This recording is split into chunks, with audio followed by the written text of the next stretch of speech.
Hey, morning everyone, and welcome to my continuation on answering everything in the Functional Skills Maths textbook, the Crack Maths, everything you need to know textbook, everything that you need to know in 70 lessons, which is shortly going to be released following these final proofs. And basing that, I've got some good news and some bad news, okay? So yesterday I had to make quite a few edits, you'll notice. Well, not loads of edits, but quite a few edits to some of the wording and stuff. And so I've reflected on that. And what I want to do today is I am going to go through starting from 46 again, okay? So I said some good news and some bad news. So I don't know if that is good news or bad news. I mean, it's just news, really. So just to let you know, that is happening. So the good news is that the book will be super accurate and everything will read really well.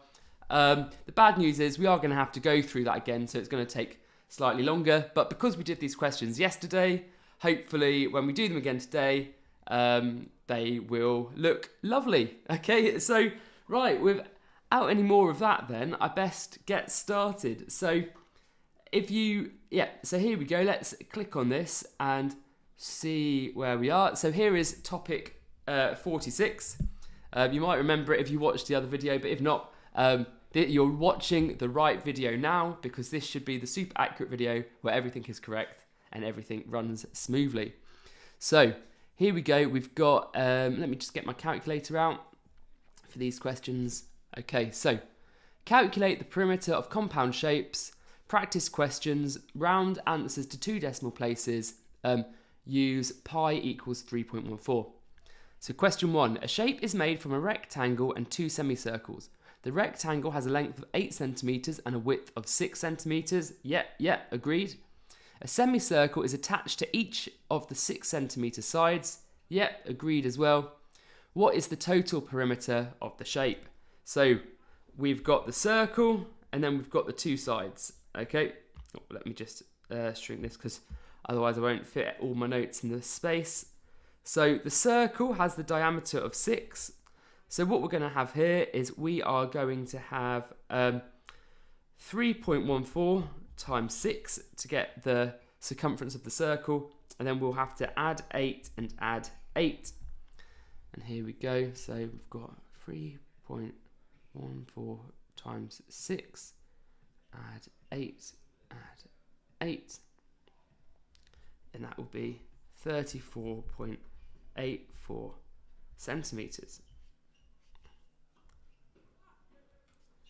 Question 2. A shape is made from a rectangle and 2 semicircles. The rectangle has a length of 12 millimeters and a width of 9 millimeters. A semicircle is attached to each of the 9 millimeter sides. What is the total perimeter of the shape? So here we go, we've got 12 and 9, and they agree with these measurements.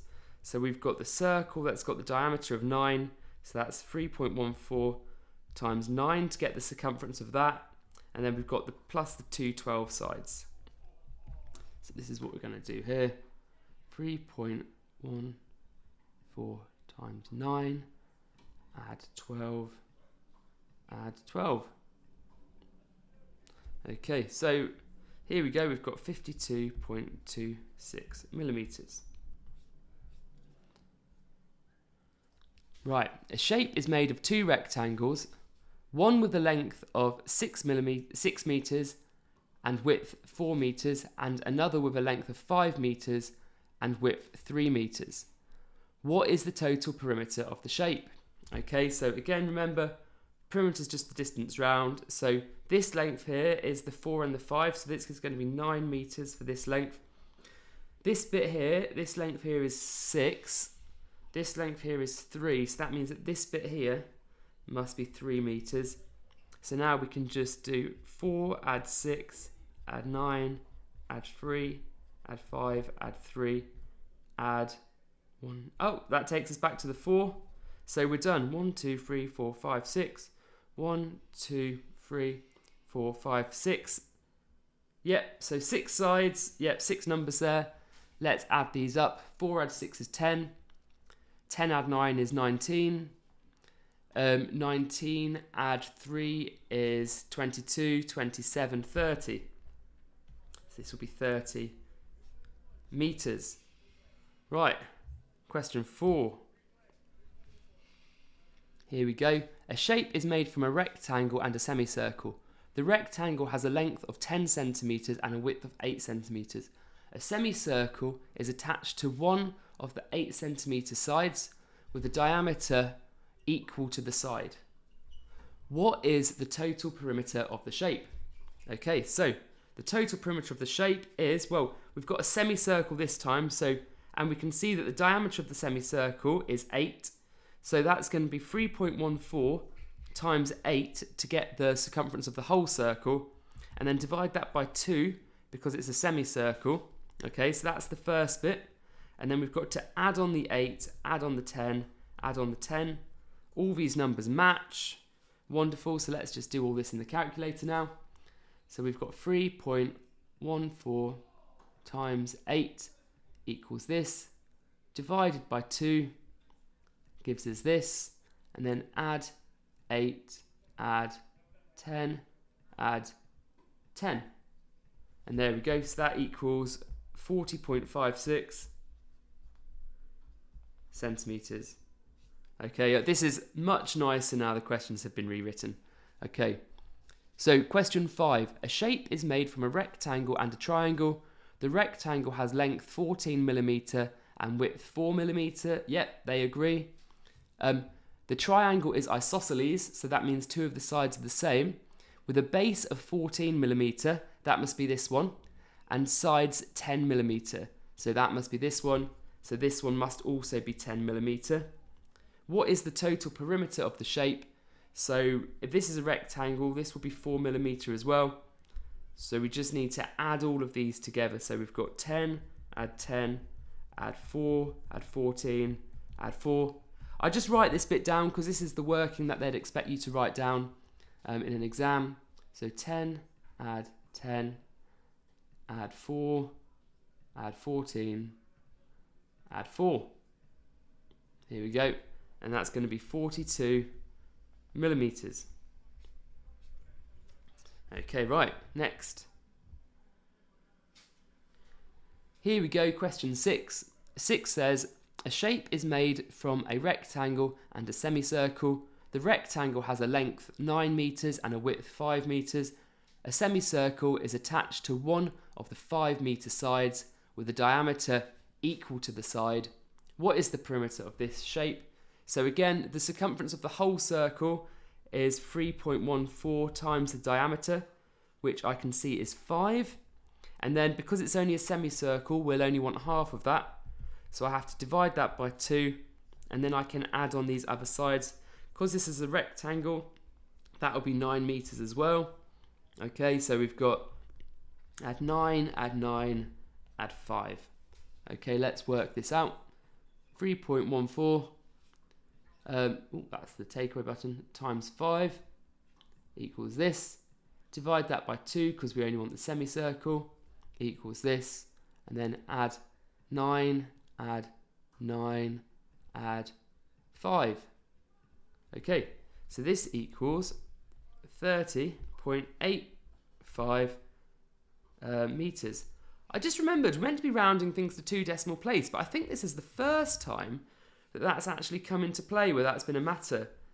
We haven't had any yet. So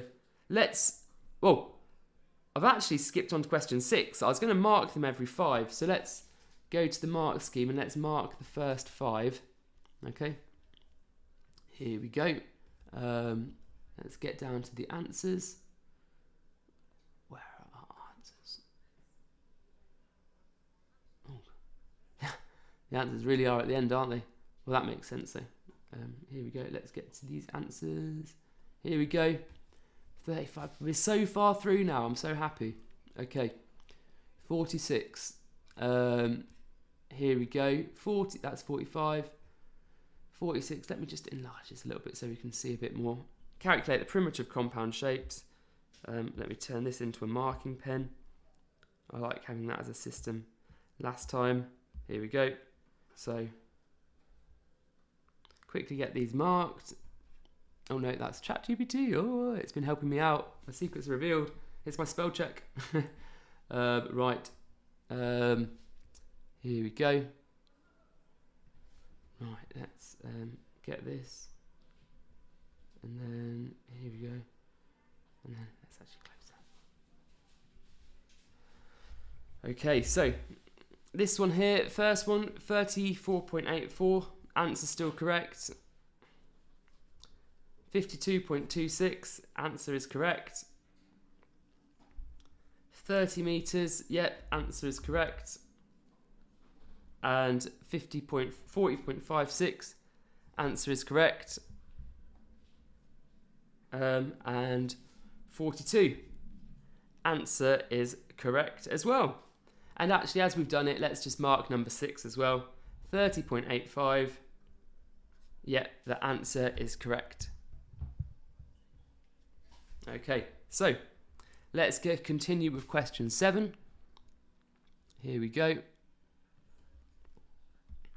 Question 7 says, a shape is made of an isosceles triangle and a semicircle. Yep, there we go. The triangle has two sides of 10 centimetre and a base of 3 centimetres. A semicircle is attached to the 3 centimetre side, yep, with a diameter equal to that side. Okay, what is the total perimeter of the shape? So we've got a semicircle, so it's 3.14 times the diameter, which is 3, but then we just want half of that. Okay, so that'll be the semicircle here, and then we are going to add on the 2 10s, and that will give us the total perimeter. So let's get the calculator up. So we've got 10, add 10. Oh well, 1 second, that's wrong way to do it round. Let's do 3.14 first, times 3. Okay, divide it by 2, equals this. And then we've got add 10, add 10. Here we go.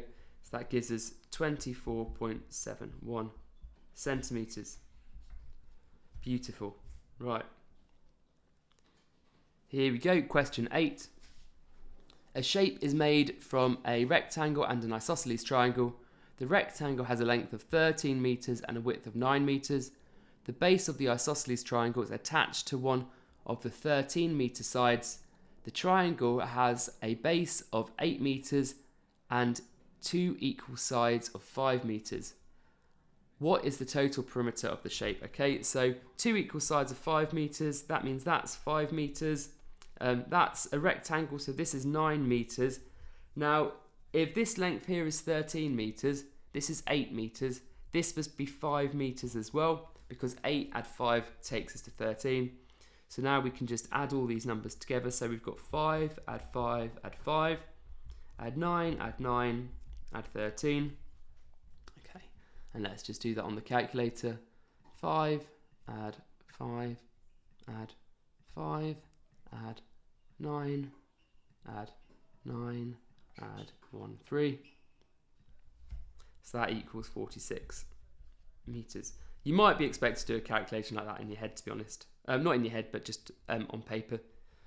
Right. Question 9. A shape is made from 2 rectangles. The first rectangle has a length of 16 centimetres and a width of 11 centimetres. The second has a length of 10 centimetres and a width of 3 centimetres. Yes. And is attached to one of the 16 centimetre sides. I can see. The shape has one line of symmetry. Okay, so that means this is perfectly in the middle. What is the total perimeter of the shape? Okay, right, so this bit will be 3, this bit will be 11. If this is 10 and this is 16, these two bits must add to make 6, because 16 take away 10 equals 6. So that must be 3 and that must be 3, as it has one line of symmetry, so they are going to be symmetrical. So now let's add it all together. So we have got 3, add 3, add 3, add 3, 4 3s. We've got 1 10, we've got 2 11s, and then we've got 1 16. Okay, so this is going to be the same as 12, add 10, add 22, add 16. I'm just doing it in stages here. So we've then got here, let's say we've got we've got 22, add 38. Okay, so this will equal 60, centimeters. Okay, right. Question 10. We've got a shape is made from a rectangle and a right angle triangle. The rectangle has a length of 7 meters and a width of 5 meters. The triangle has sides 3 meters, 4 meters and 5 meters. Yep, I can see. They are attached by one of the rectangle's 5 meter sides and the triangle's 3 meter side. Okay, there we go. We can see that as well. What is the total perimeter of the shape? So this is going to be 7 meters because it's a rectangle, so opposite sides are the same. Now this length here is 5 meters, which means this total length is 5 meters. So this bit here will be 2 meters. And now we can add up the lengths. We don't need that length, that's just there. So we've got 7 add 7, add 5 add 5, add 4, add 2, and that's it. 7, 7, 5, 5, 4, 2. There's no other sides there. So let's get those added together. So that's 14, add 10, add 6. 14 and 6 make 20, so this equals 30 meters. Okay, right, and let's get these 4 questions marked. So here we go. I'm going to minimize this. Right, get the red pen out. Here we go. Question 7, 24.71. Perfect. 46. Yeah, great. Oh, no. Nowhere else to scroll. 60 centimeters. Yep. And then 30 meters at the end. Very nice. Right, I'm very happy with that edit. That went very smoothly. Right, let's look now at the scenario questions. So here we go. Scenario questions here. Right, so again, round answers up to 2 decimal places. Use pi equals 3.14. And here we go. So a garden is made from a square and 4 semicircles. The square has side length 4 meters. A semicircle with a diameter of 4 meters is attached to each side of the square. What is the total perimeter of the garden? Okay, so we have got 4 semicircles here. 4 semicircles means 2 circles. So we've got 2 full circles. Okay, so therefore the circle has a diameter of 4. So we want to do 3.14 times 4 to get the circumference of 1 circle. And then we'll times that by 2 to get the 2 circles. Okay, so let me get this calculator out here. 3.14 times 4 times 2. Okay, so that is going to be 25.12 meters. Okay, question 2. A bathroom floor is in the shape of a rectangle with a semicircular section cut out. The rectangle has dimensions 6 feet by 8 feet. A semicircular bathtub with a radius of 3 feet is cut out from one of the 6-foot sides. What is the total perimeter of the bathroom floor? Okay, right, so here we go. We have got, well, this is going to be 8 foot because it's a rectangle. This will be 6 foot here. And then this length here, we just need to work out. So that is the semicircle of the circle with a diameter of 6 feet. So we're going to do 3.14 times 6 to get the circumference of the whole circle. And then divide that by 2. And that will give us, let's work this out. So 3.14 times 6 equals this, divide that by 2.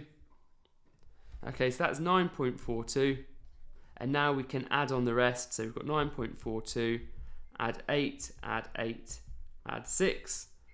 So 8 add 8 is 16, add 6 is 22, so we can just add 22 onto this, and so that will equal 31.42 feet. Excellent, right. There's just one thing I want to do, just because I'm a little bit picky here. This 6-foot thing doesn't fit in with the rest of the patterning. So I just want to change that quickly. Here we go. I want that to be all in one line, and I don't want that space there. One of the 6 foot sides is, right, here we go. Right, perfect. Back to the questions. Okay, and off to question 3. Question 3 says, an amusement park ride follows a track made from an isosceles triangle and a rectangle. The triangle has 2 sides of 6 meters and a base of 7 meters. So I can tell that this is going to be 6 meters here. The rectangle has a length of 8 meters, so this will also be 8 meters here. And a width of 4 meters, so this bit will also be 4 meters. The shapes form a continuous track. Okay, so however it goes round, the track goes around the whole thing. What is the total perimeter of the ride? Okay, so the perimeter of the ride is the distance around the outside. Okay, so we've got 2 8s, we've got 2 4s, we've got 2 6s, and we've got 1 7. Okay, so 8 add 8 is 16, 4 add 4 is 8, 6 add 6 is 12, and then add the 7. Okay, let's do this. 8 add 12 is 20. 20 add 16 is 36. Okay, so we've got 36 add 7. 36 add 7 takes us to 43. So that'll be 43 meters. Right, let's have a look at question 4. So question 4 here says that a swimming pool has a rectangular shape with a semicircular spar attached to one of the shorter sides. Here it is. The rectangle has dimensions 10 feet by 20 feet. Yep, we can see that. The semicircular spar has a radius of 4 feet. What is the total perimeter of the pool and spar complex? Okay, so this line here will be 20 feet. And then if this is 4 feet, that's the radius. That means all the way across here will be 8 feet, which means that this little bit here, this length there, is going to be 2 feet, because 8 add 2 takes us to the width of the pool, which is 10. Now, the circumference is a semicircle, so we're going to have to do 3.14 times the diameter, which is 8. And then because it's a semicircle, we'll divide this by 2, okay, and find out what that gives us. And then we can add on the other business, okay, and we'll sort that out. So we've got 20 add, oh no, that's not what I'm trying to do first. 3.14 times 8 equals this, divided by 2 is 12.56. Okay, and then we'll do 12.56, add 20, add 20, add 10, add 2, which is actually the same as adding on 52. So I'll just put add 52 here, and that will equal 64.56, and that is feet this time. Right, question 5. This is so much nicer than when it was going wrong. Right, a playground has a square shape with a quarter circle cut out of one corner. The square has side lengths of 12 meters. A quarter circle sandbox with radius 3 meters is cut out from one corner. What is the total perimeter of the playground? So this is 12, this is 12. If here to here is 3, that means this bit's going to be 9. This is going to be 9 as well. The quarter circle has a radius of 3, which means if it was a whole circle, it would have a diameter of 6. So we're going to do 3.14 times 6, but because it's a quarter circle, we've then got to divide that by 4. So we're going to do this here, and then we're going to add on the 12, add the 12, add the 9, add the 9, and then that will give us the total perimeter of this playground. Okay, right, so we've got 3.14 times 6, and this equals this. Divide that by 4. Okay, and then add 12 add 12 is 24, so add 24. 9 add 9 is 18, so add 18. Okay, altogether this makes 46.71 meters. Wonderful. Right. Oh, okay. That's us up to question 5. So let's get these marked. So here we go. Right.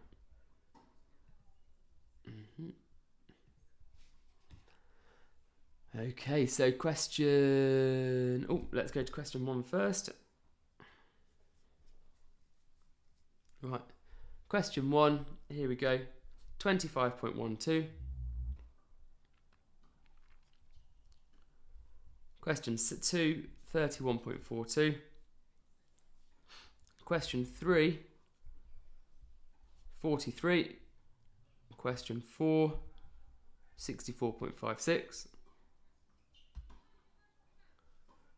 Question 5, 46.71. Okay, wonderful. Right, let's keep plodding through. Here we go. Right. Question 6. It says here, a park is almost a perfect rectangle, except for a semicircular pond that enters the field. Here it is. The rectangle is 14 yards by 20 yards. Okay, we can see that. The pond has a radius of 5 yards. Yep. And cuts into one of the 20-yard sides. Okay. What is the total perimeter of the park considering the curved edge of the pond? Okay, so we're going to want to go all the way around the outside and round here. So this is a rectangle, so that's 14. Now, if this has a radius of 5, that means its diameter, that means from here to here, is going to be 10. Which means if this bit is 10, these two bits here, this bit and this bit here, they must equal 10 yards. Okay. Now the route that the diameter is going to take is it's going to go around here. Okay, so we need to work out that curved area. That wasn't helpful. There you go. We need to work out that curved area there. Let's change that back to my red pen. Okay. So there we go. So that's half a circle with a diameter of 10. So we want 3.14 times the diameter of 10.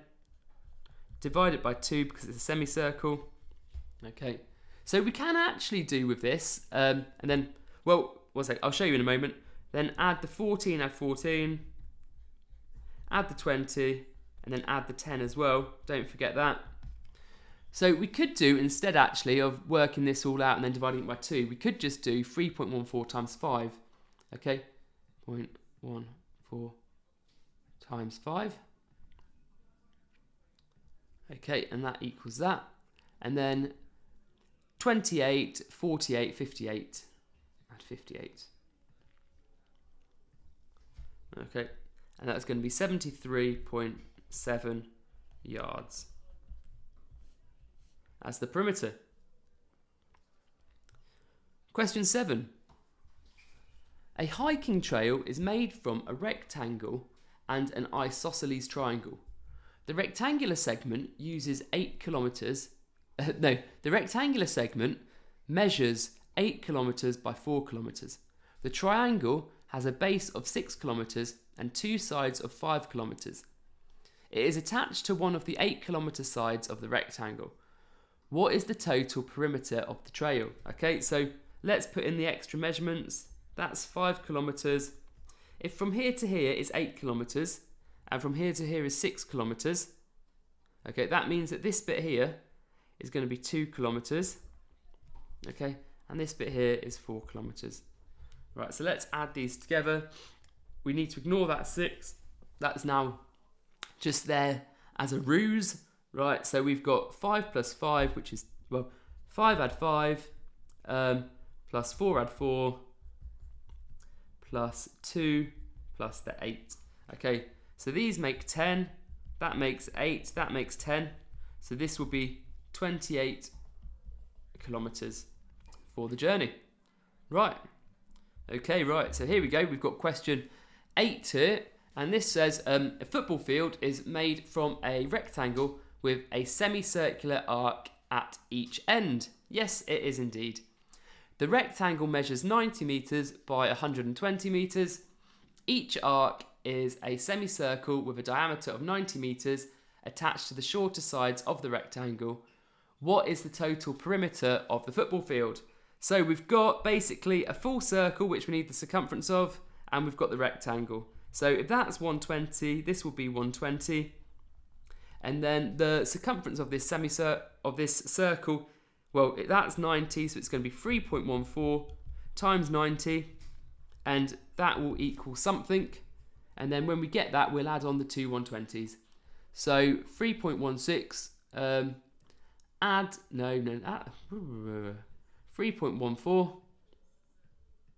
times 90 gives us a circumference, which is 282.6, and then we'll do 282.6 add 240, because that's what those two add together to give. Okay, so let's add on the 240. Here we go. This is going to be 522.6 meters. Great. Okay, so question 9. A building rooftop is made from a square with a right-angled triangle cut out from one corner. I can see. The square measures 15 feet on each side, so that means that this will also be 15 feet. The triangle has side lengths 3 feet, 4 feet, 5 feet. What is the total perimeter of the rooftop area? So we've got 15 feet here, 15 feet here. Right, now this bit of information is useful because it's going to tell us the length of here. So if from here to here is 15 and here to here is 3, that means this bit will be 12 feet. If from here to here is 4, here to here is 15, this bit will be 11 feet. So we're going to have 15, add 15, add 12, add 11, add 5. These two bits just end up being red herrings in the end, so we can scribble them out just so that we're not misled. So here we go, 15 add 15 is 30, 30 add 12 takes us to 42, 42 add 11 takes us to 53, 53 add 5 equals 58. So it's 58 feet, okay? Right. Question 10. A shopping complex has a rectangular floor plan measuring 40 meters by 60 meters, okay? So that must be this bit here. A triangular courtyard extends from one of the 60-meter sides. Yes, I can see. With two sides of the triangle measuring 50 meters each, okay? So that will be this one and this one here. What is the total perimeter of the shopping complex? This one's nice and easy. So we've got 50, add 50 for these two bits, add 40 for the two sides, and then plus 60 for the exposed side of the rectangle. So 50 add 50 is 100, 40 add 40 is 80, and then add the 60. So 180, 240. Okay, so that will be 240 meters. Right, and we are ready to mark these, which is perfect. Okay, so here we go. Let's get to question 5. Were these all correct? Right, here we go. So first one, we've got 73.7 yards, and we agree here. That's wonderful. Then we've got 28 kilometers. We agree with that, which is very good. And then if I go down, we've got question 8 here. 522.6 meters. Yep. Then we've got here 58 feet. Yep. This is so nice. And then we've got 240 meters. Right. Topic 47. Okay. Use formulas to calculate the volume of 3D shapes. Okay, so here we go. So we've got here, find the volume of a cuboid with length 6 centimeters, width 4 centimeters, and height here. We've got the volume here, so length times width times height. So that's just going to be 6 times 4 times 5. Okay, 6 times 4 is 24. 24 times 5, or 20 times 5 is 100, 4 times 5 is 20, so that'll be 120 centimeters cubed, because the unit was that. So here we go. Right, let's continue with question 2. What is the volume of a cone with radius 3 centimeters and height 7 centimeters? Here we go, volume of a cone equals 1/3 times pi times radius squared times height. So let's plug all of these things in. So we've got 1/3 times pi, which is 3.14, times radius squared, so that's going to be 3 times 3, and then times 7. Okay, so we can do all of this in the calculator. So what we've got is, with the third, what we can do is we can either do 1 divided by 3 straight away just to get it as a decimal and use it in our calculation, or we could divide everything by 3 at the end. I'm actually just going to do this in order. So 1 divided by 3 gives me the third, and then if I times that by 3.14, times that by 3, times that by 3 again, times that by 7, and there we go. This equals 65.94, because remember, you can do multiplications in any order that you like, as long as they're all multiplying. Okay, and that's centimeters cubed. Right, next one here, we have got question 3. Calculate the volume of a cylinder with radius 2.5 meters and height 10 meters. Volume of a cylinder is pi times radius squared times height. So let's just plug all of this in. Pi is 3.14, as we can see here. So we've got 3.14 times radius squared, which means radius times radius, and then times the height, which is 10. Okay, so then I can just do all of this on the calculator. 3.14 times 2.5 times 2.5 times 10. Okay, and this equals 196.25 meters. Okay, I am whizzing through this stuff.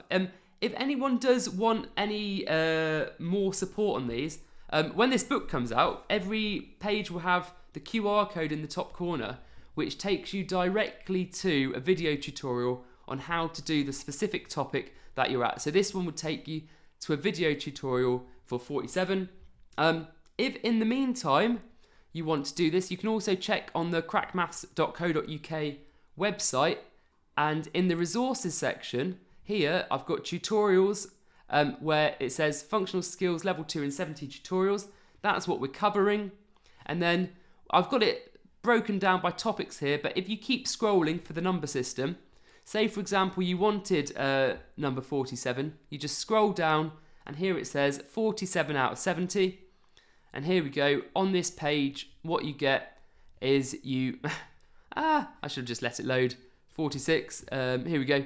You get the video for substituting into formula, and then you get these questions that are actually, I'm editing now actually. So you get these questions again here, and then if you click through, the answers are at the end of these, so you can do that as well as something if you want to, if you feel like you need more work on this.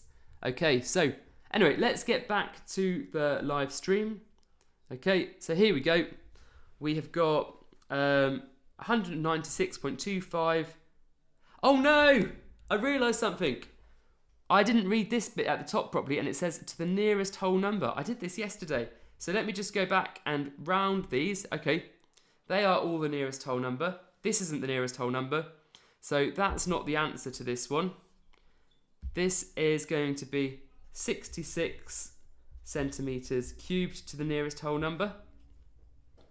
Okay, and this one here is going to be, that's not the answer, so underline that. This is going to be 196, oh that's 199, 196 meters cubed, okay, to the nearest whole number. Right, let's have a look at number 4. So here we go. At number 4, we've got determine the volume of a sphere with radius 8 centimeters. Okay, so the volume of the sphere is going to be 4/3 times pi times radius cubed. So that is 4 over 3 times 3.14 times 8 times 8 times 8. Okay, so let's get the calculator out for that. Oh, that's not the calculator. So here we go. We have got 4 divided by 3 first. Okay, I'm going to press equals to get that, and then I can just type in the rest, times 3.14 times 8 times 8 times 8. And then we will have the volume of this sphere, which is going to be 2143.5 centimeters cubed, which is going to be 2144 centimeters cubed to the nearest whole number. Okay.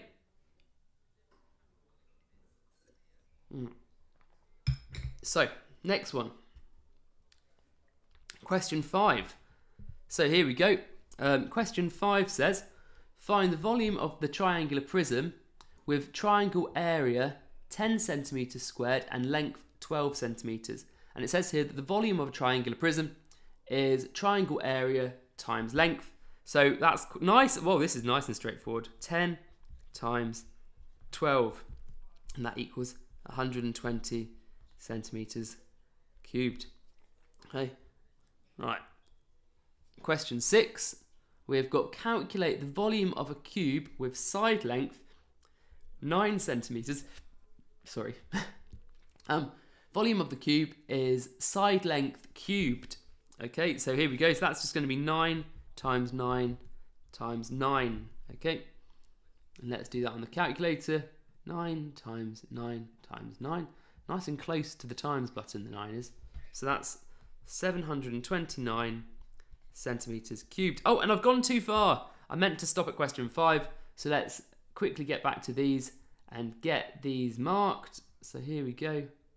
I want this. I want to get this marked as well. Okay, so go back here. Right, so these are this one here, practice questions for volume formulas. So we've got 120 centimeters cubed. Yep. We have got 66 cubic centimeters, centimeters cubed, same thing. We've got 196 cubic meters. Yep, perfect. We've got 2,144 centimeters cubed. Yep. And then we've got 120 cubic centimeters. And as I'm on this page and I've done it, I might as well mark this one as well, which is 729 cubic centimeters, centimeters cubed. Let me underline that. And then let's do the rest, and then we can get them marked. Right, so here we go. Right. Question 4, topic 47, question 7. Okay, remember round answers to nearest whole number. Use pi equals 3.14. Okay, so determine the volume of a pyramid with base area 15 meters squared and height 6 meters. Volume of a pyramid is a third times base area times height. So we've got 1 over 3 times the base area, which is 15, times the height, which is 6. Okay, so a third, I'm just going to do the third method this time. Okay, remember, to find a third of something, you divide it by 3. So a third times 15 gives us 5, and then 5 times 6 will equal 30 meters cubed. Okay, right. Next one, we've got here, find the volume of a hemisphere with radius 5 millimeters. So the volume of the hemisphere is 2 over 3, so that's 2 over 3 times pi, 3.14, times the radius cubed, which will be 5 times 5 times 5. Okay, so let's get the calculator out for this one. So we'll do the fraction first, 2 divided by 3. Press equals to get what that is. And then we'll times that by 3.14, and then times 5 times 5 times 5. Okay, there we go. And so this equals 261.67, which will be 262 millimeters cubed, okay, to the nearest whole number. Okay, last two in this round, and then we'll be on the scenario. So here we go. We have got find the length of a cuboid with volume 100 centimeters cubed. Ooh, okay, it's we've got a reverse calculation here. This is nice. So we've got find the length of a cuboid with volume 100 centimeters cubed, width 4 centimeters, and height 5 centimeters. Okay, so the volume, which is the 100, equals the length times the width, which is 4, times the height, which is 5. Okay, so let's do what we can do. So I'm actually going to write this the other way around. So I'm going to say that the length times 20 equals 100. Okay, so I've got to think what times 20 equals 100. So I've got to divide this by 20. So I'm just left with the length. So the length equals 100 divided by 20, which will be 5, and that will be 5 centimeters. Okay, there we go. And we can test that out just to double check. So length times width times height. So if I'm saying the length is 5, we've got 5 times the width of 4 times the height of 5. Nice simple way of double checking you're working out if you've done a reverse calculation, and that agrees with that. We'll find out if it agrees with the answer scheme shortly. And then let's do this one. So find the width of a cuboid with volume 300 centimeters cubed, length 15 and height 10. So we're going to just do I'm just going to write these like this because it doesn't matter what way you times in. So 15 times 10 times the width equals the volume, which is 300. Okay, so this is 150 times the width equals 300. Okay, so to find out what the width is, we do 300 divided by 150. And so that means the width equals 2. And then remember, we can double check it by sticking that back in. 15 times 10 times 2. Yeah, that equals 300. So there we go. We have got our answer and we are ready to mark. Okay, so let's go back to this. It's only back one page this time. That's nice, actually. So 30 meters cube. Yeah, 30 cubic meters. Perfect. 262 cubic millimeters. Yeah, millimeters cubed. We have got 5 centimeters. Yeah. And then we have got 2 centimeters. Perfect. Right. Well done, guys. This is going really well. Very successful editing. Right. So here we go. Scenario questions for number 47. Let's have a look at this. So here we go. Let's see if the changes from here still make sense today. So question says, Fiona wants to fill her fish tank with water. Here it is. The tank is a cuboid and has a length of 60 centimeters, a width of 40 centimeters, and a height of 30 centimeters. What is the volume of water that can fit in the tank? So we are going to have, just a note to say here, this time we've changed it so it says round to 2 decimal places, if that's important, okay? So length is 60 times the width of 40 times the height of 30, okay? This gives us this. So here we go, 60 times 40 times 30, and that's going to be 72,000 centimeters cubed. Interestingly, that actually also equals 72 litres, because every 1,000 centimeters cubed makes a litre. But that's not how you spell litre. A litre. A litre.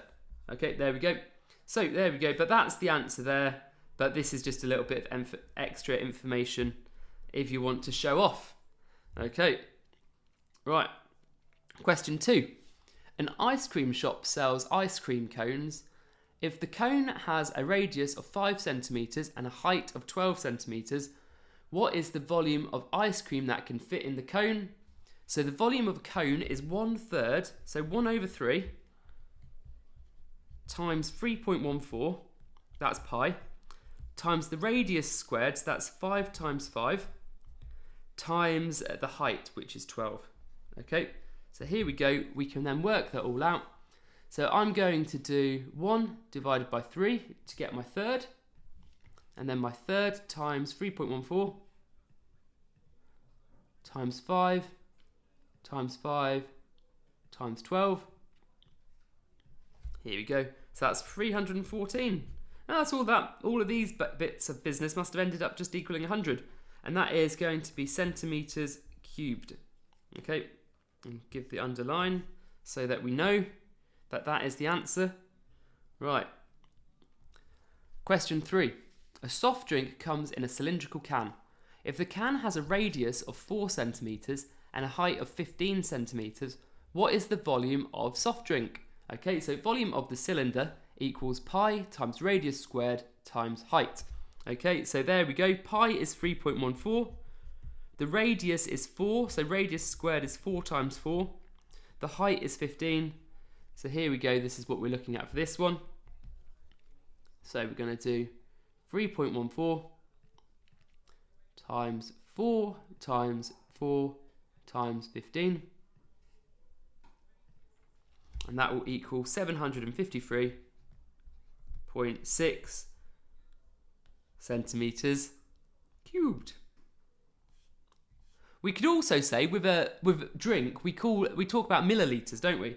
So this is also 753.6 milliliters.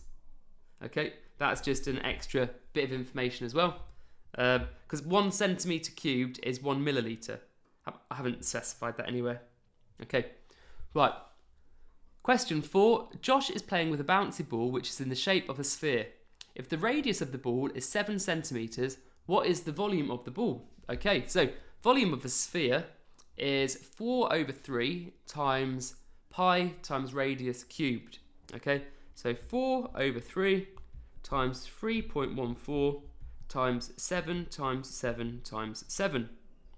Okay, so here we go. Let's work this out. 4 divided by 3. Press equals just to get that out of the way, and then all the timesing can just be done. So this times 3.14 times 7 times 7 times 7. Here we go. And that equals 1436.026, which 2 decimal places this time is going to be 1436.03 centimeters cubed. Okay, so here we go. We can put our underlines there. Right, question 5.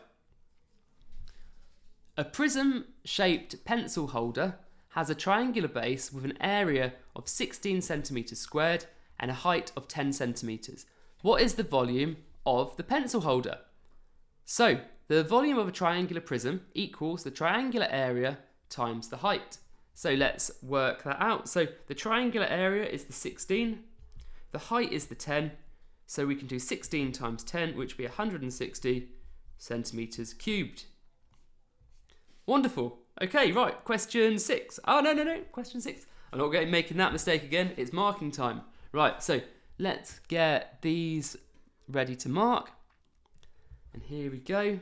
Go to question 1. Right, so question 1, we have got 72,000 centimeters cubed.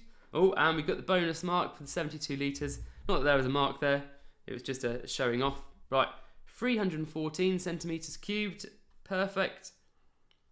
753.6 centimeters cubed. Oh no, look here, it says meters cubed in the brackets. All very good that I'm here though. 364, okay. 364, 364, 364. 364, 364, 364, 364. 364, 364, 364. 364. 3. Question 3. Cubic centimetres, and then it's got a little meters cubed there. So that should be cm cubed. Okay. Right, thanks very much for your time with this. Right, back to the marking. No, that's not what I wanted. I didn't want a big face. Right, here we go. Right, here we go. Right, so that one is all correct. And that mark scheme is edited again. And then number 4, we have got 1436.03. Okay, and then next one here, question 5, we have got 160 centimeters cubed. Okay, wonderful. Right, let's continue on with business. Okay. Right, so here we go. We've got question 6 here, and it says, Anna has a small cube-shaped jewellery box. If each side of the box measures 5 centimetres, what is the volume of the box? Okay, right. So this is going to be volume of the cube equals side length cubed. So we are going to have the volume equals 5 times 5 times 5. Because the side length is 5, okay? Right, 5 cubed, you might actually know it, it's 125, but I'll show you. 5 times 5 to get to 25, times 5 once more to get 125. So this is 125 cm cubed, because it's centimetres. Right, question 7. A pyramid-shaped tea bag holder has a square base and an area of 9 centimetres squared and a height of 6 centimetres. What is the volume of the tea bag holder? Volume of pyramid equals 1/3 times base area times height. So we have got 1/3 times the base area of 9 times the height of 6. Okay, I can do this one without a calculator because I know that 1/3 of 9 is 9 divided by 3. So 9 divided by 3 gives us 3. 3 times 6 is 18, so this will be 18 centimetres cubed. Okay, question 8. A candy mould creates half-sphere shaped chocolates. If the radius of the mould is 2 centimetres, what is the volume of one chocolate? So volume of a hemisphere is 2/3 times pi times radius cubed. So this will be 2/3 times 3.14 times the radius cubed. The radius is 2, so that's 2 times 2 times 2. Okay, and one second, that will equal, let's just check on the calculator what that is going to be. So 2 divided by 3 is 2 divided by 3 equals this, times 3.14 times 2 times 2 times 2. And let's see what this, is that what that equals? Oh, I went wrong. Right, I need to do this again. So 2 divided by 3 equals this. And then times 3.14 times 2 times 2 times 2.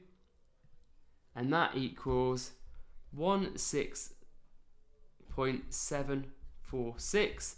Remember, rounding to 2 decimal places here, and that is going to equal 16.75 centimeters cubed. Okay, right, that is all very well and good. Okay, so question 9. Right, Tay is building a box. He needs the volume of the box to be 2,400 centimeters cubed. He also needs the width to be 20 centimeters and the length to be 40 centimeters. How high does he need to make the box?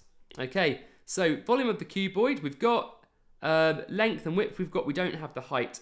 I'm going to write it like this. I'm going to say 20 times 40 times the height equals 2,400.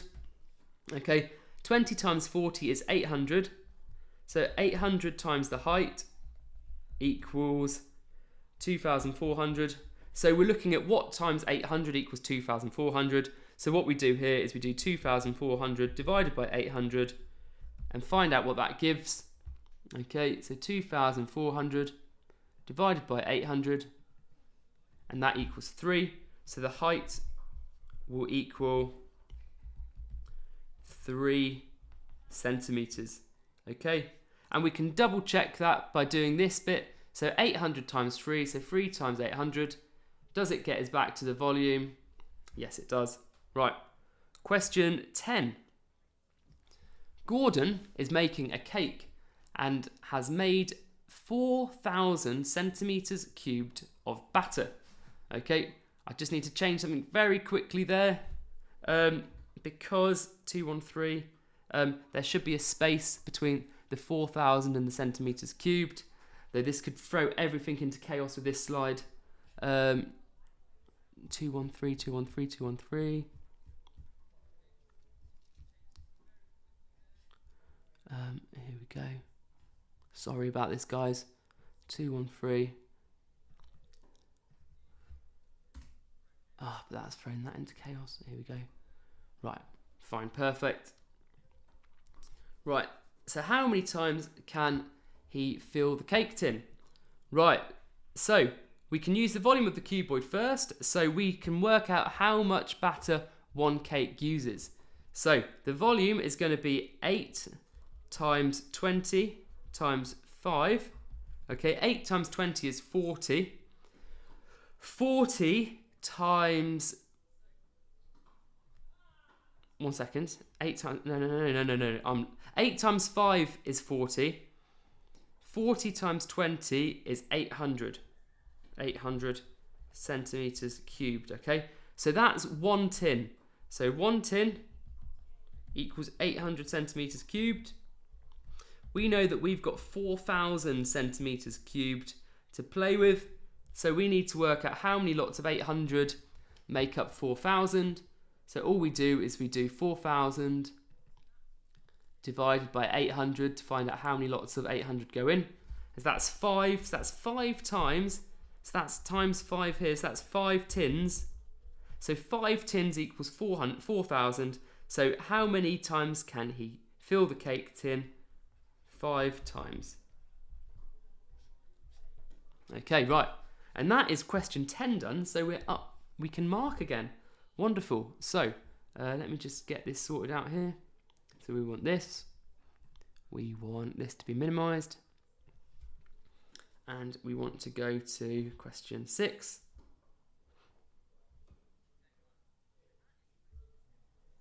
Right, so question 6 for, here we go, formulas in scenario.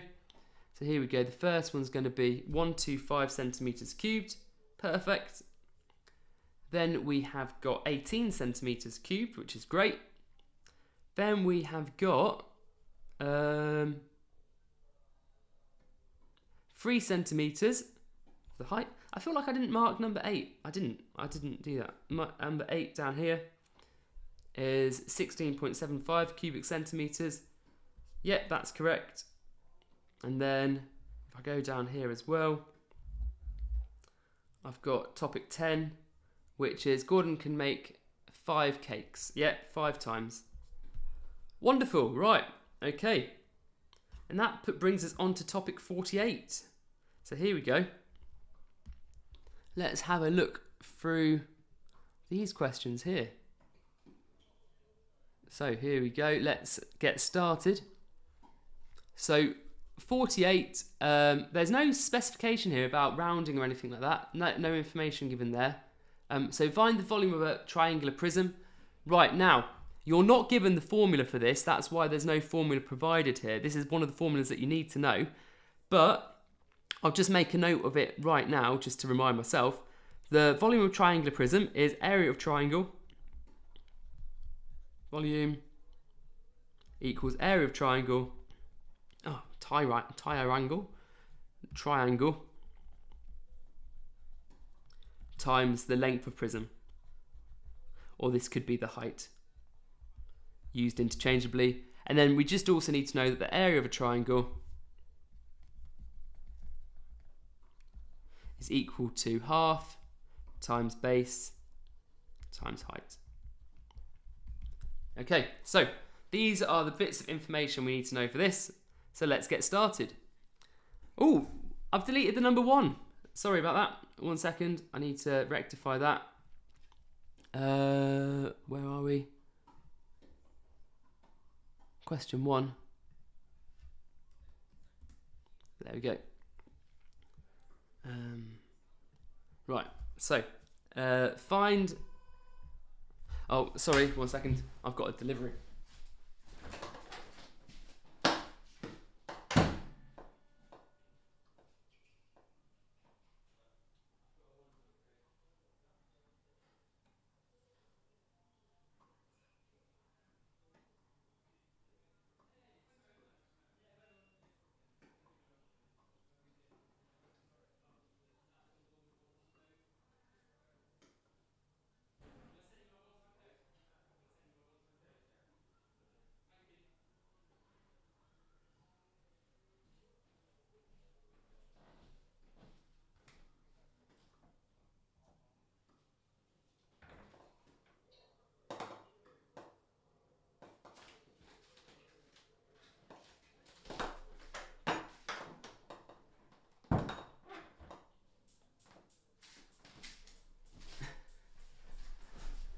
Sorry about that. I just got a delivery.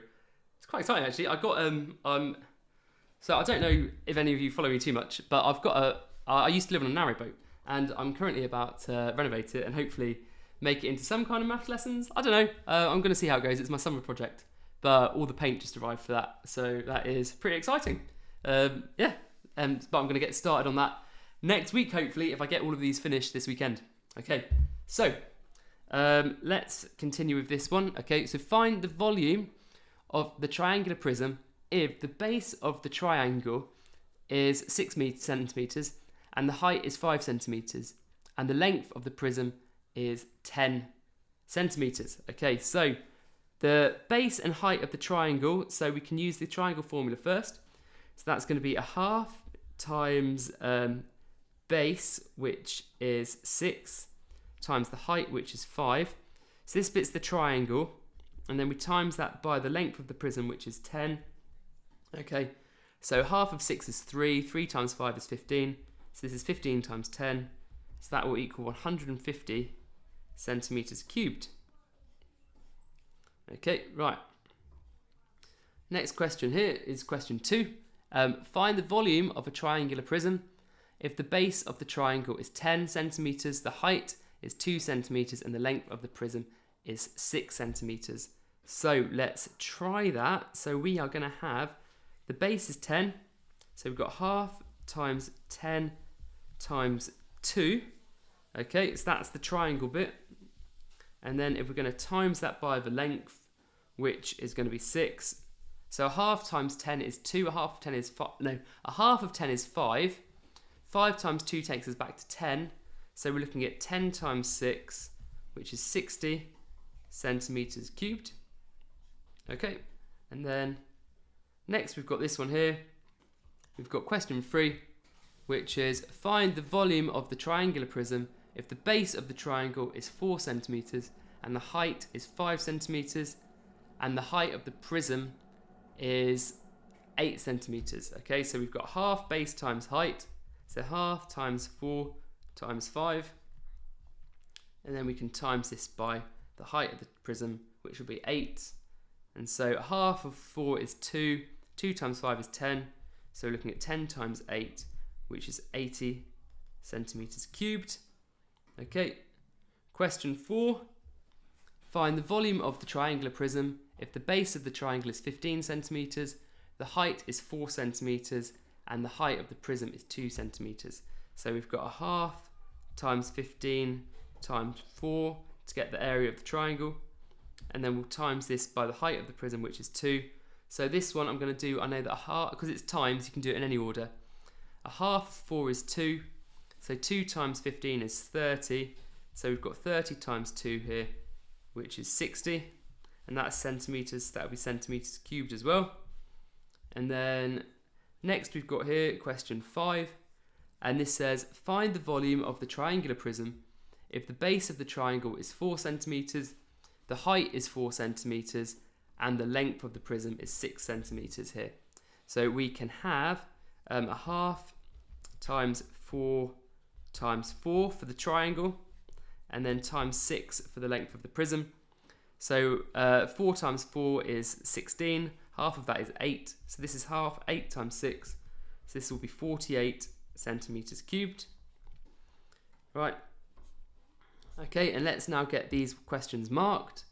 So here we go, over to the mark scheme. Get this back, I need to shrink this. Oh, I need to, let me minimize this one, that's why it keeps on coming up. Here we go. Right, so question 1 first.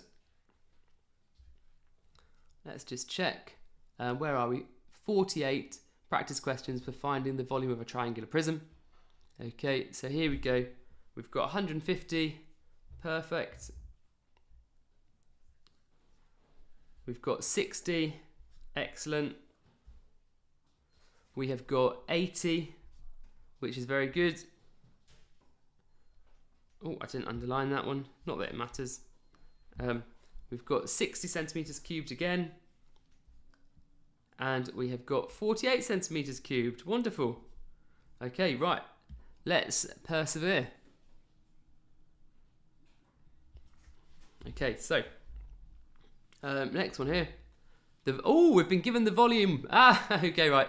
The 6 to 10 always usually get a little bit harder. So the volume of the prism is 100 centimeters cubed. The area of the triangle is 20 centimeters squared. What is the length? So remember, it's area times length equals volume. This is standard for a prism. Okay, so the area of the triangle is 20. So 20 times the length equals 100. Okay, what times 20 equals 100? Well, we find that out by doing 100 divided by 20. Okay, so we'll do 100 divided by 20 over here. You might already know it. 100 divided by 20 is going to be 5. So the length equals 5. And remember, we can test that out by putting it back in. 20 times 5, does it equal 100? Yes, okay. I'd always recommend testing these because it's almost one of the places where a lot of people fall down on questions. It's just an accidental misdivision. Okay, so let's have a look here at question 7. The volume of the triangular prism is 200 centimeters cubed. If the area of the triangle is 100 centimeters squared, what is the height of the prism? So area times length equals volume. Okay, so we have got 100 times the length equals 200. Well, I can see here that the length, for this one it's height, but height and length are interchangeable just depending on the rotation of the prism. So with this prism we've got a height. So let me change this as well. Area times height. So we know that 100 times 2 equals 200. So the height will equal 2 centimeters. So it wouldn't look like this at all. It'd be very squashed. Right. Question 8. The volume of a triangular prism is 50 centimeters cubed. If the area of the triangle is 10 centimeters squared, what is the length? So area times something, times length this time, times length equals 50. So 10 times the length equals 50. Well, I can see that is 5. Length equals 5 centimeters. Okay, my handwriting's getting really bad. I need to focus on that. Right, so the length is going to be 5 centimeters for this one here. Question 9. The volume of a triangular prism. The volume of the triangular prism is 81 centimeters cubed. If the area of the triangle is 9 centimeters squared, what is the height? So 9 times the height equals 81. Okay, so that means that the height will be 81 divided by 9, which will give us 9 centimeters. Okay, I'll just put a little note here. Oh, I don't want to underline that. Okay, right, question 10. Let's complete this one here. And this one says, the volume of a triangular prism is 1,200 centimeters cubed. If the area of the triangle is 30 centimeters squared, what is the height? So we know that 30 times height equals 1,200. So we'll do 1,200 divided by 30 to find out what times 30 equals 1,000. So 1,200 divided by 30 equals 40. So 30 times 40 equals 1,200. So therefore height equals 40 centimeters. Okay, right. Excellent. Right, let's get these ones marked and we can go from there. Right. So here we go. Right. Down question 5. Okay, question 6. 5 centimeters long. Great. 2 centimeters long. Perfect. 5 centimeters long. Yeah. 9 centimeters long. Excellent. And then lastly, we've got 40 centimeters long. Wonderful. Okay, great. That takes us on to the scenario ones. Okay, so here we go.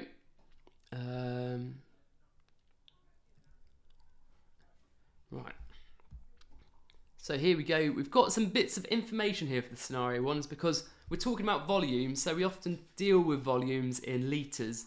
Okay, so here we go. We've got 1 litre equals 1,000 centimetres cubed, and 1 centimetre cubed equals 1 millilitre. These are actually things that you're probably expected to know.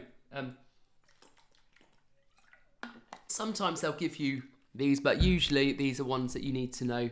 I just put them here though because it's inconvenient if you don't have them for this. And this is a workbook. It's to help you get practice and confidence with your maths. So it didn't seem relevant to not put them there.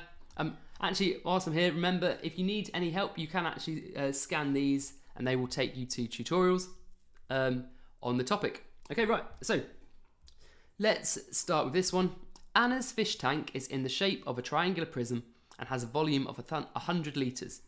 If the tank is 2 meters long, what is the area of the triangular base? Okay, so we've got loads of mixed units here, so we need to get these units into the same thing.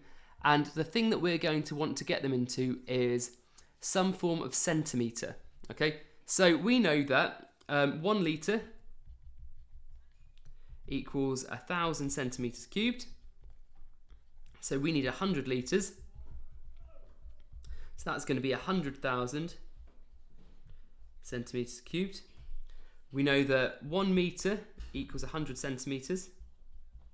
So 2 metres equals 200 centimetres.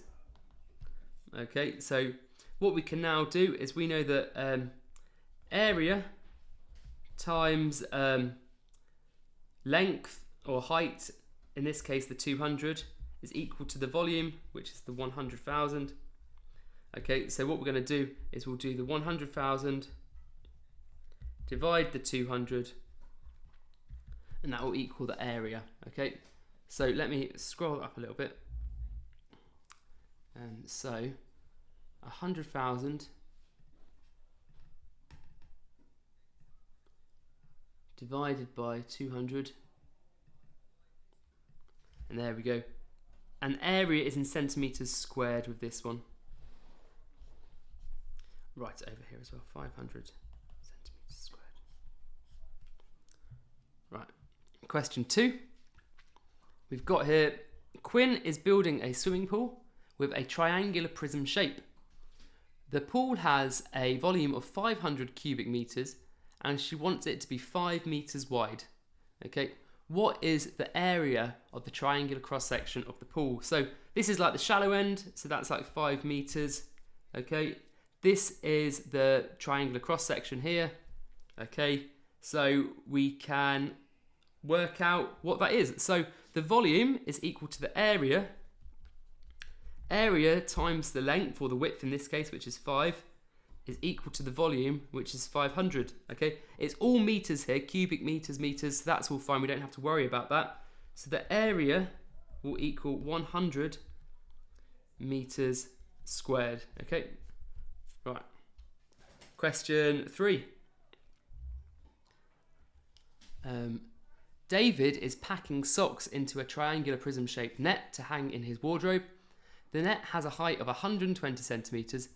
If it has a volume of 6,000 cubic centimeters, what must be the area of the triangular base? Okay, so what is this triangular shape here?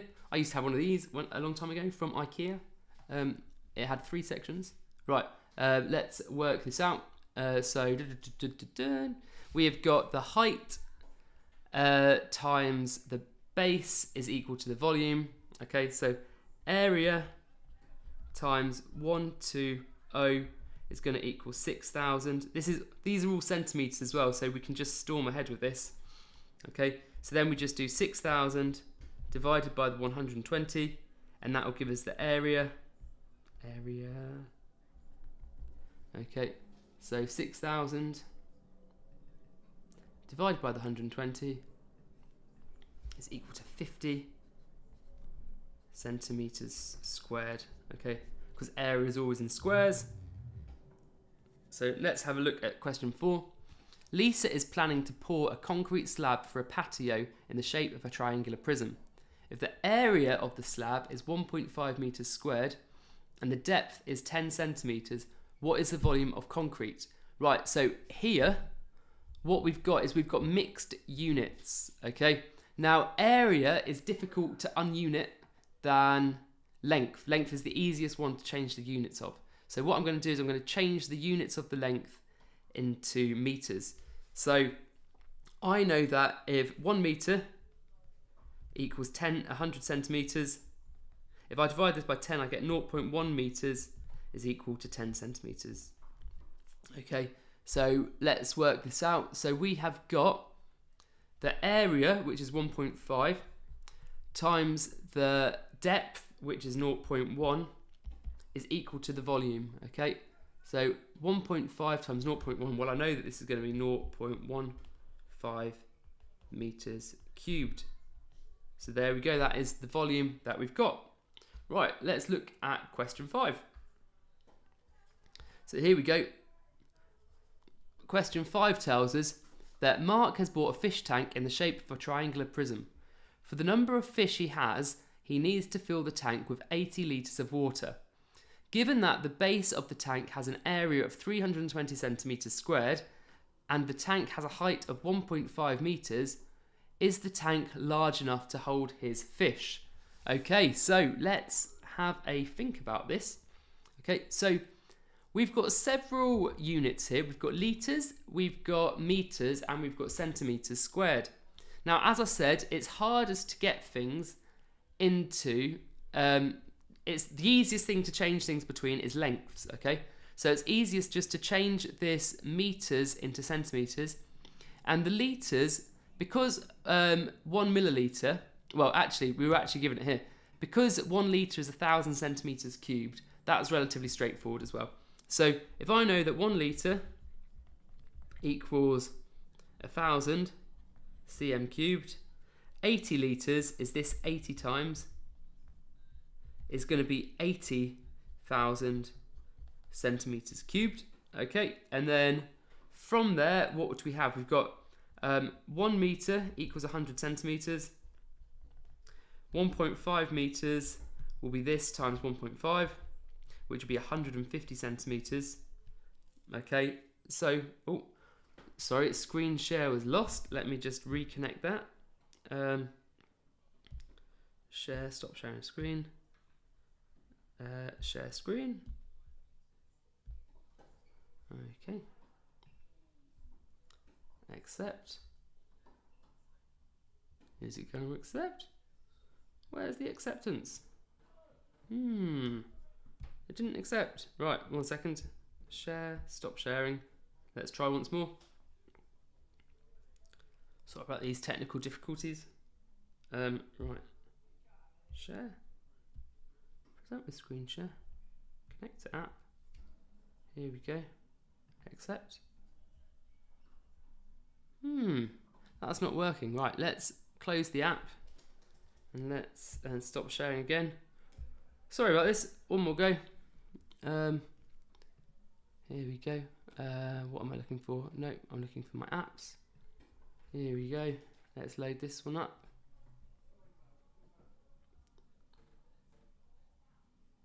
And then I want to do this.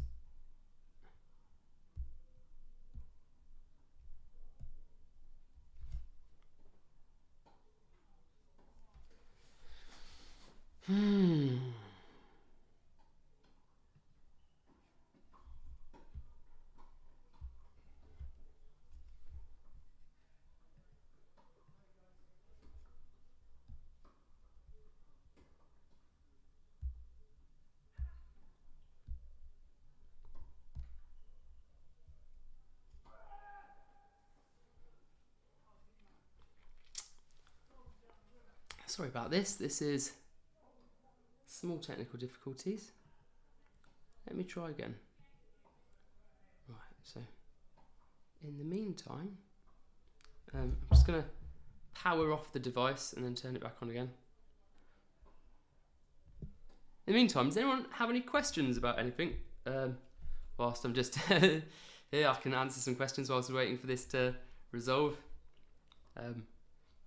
Thank you so much for watching, by the way. It's really, is it really good that you are. Yeah. Right. 1 second. Right, we're ready to restart.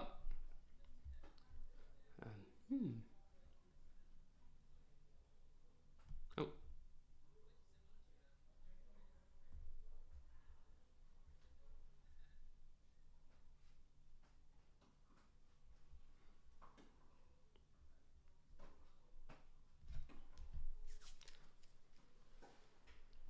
Right.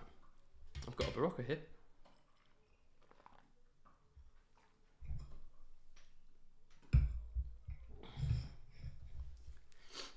Right. I was doing a proper reload.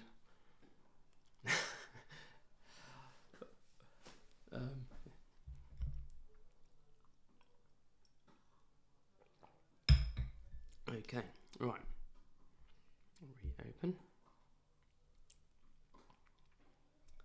Interesting. Right. What page was I up to? I need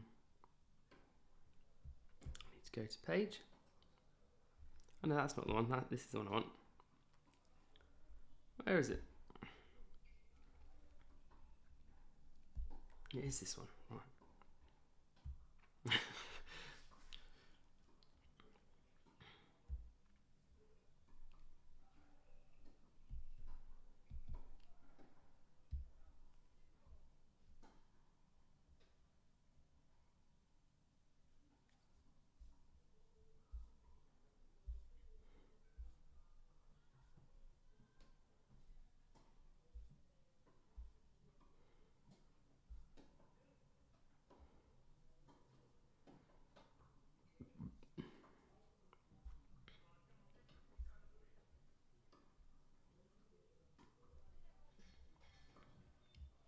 Oh, we're up to remarking section anyway. Oh, that's right. Right. Okay, let me open everything back up again.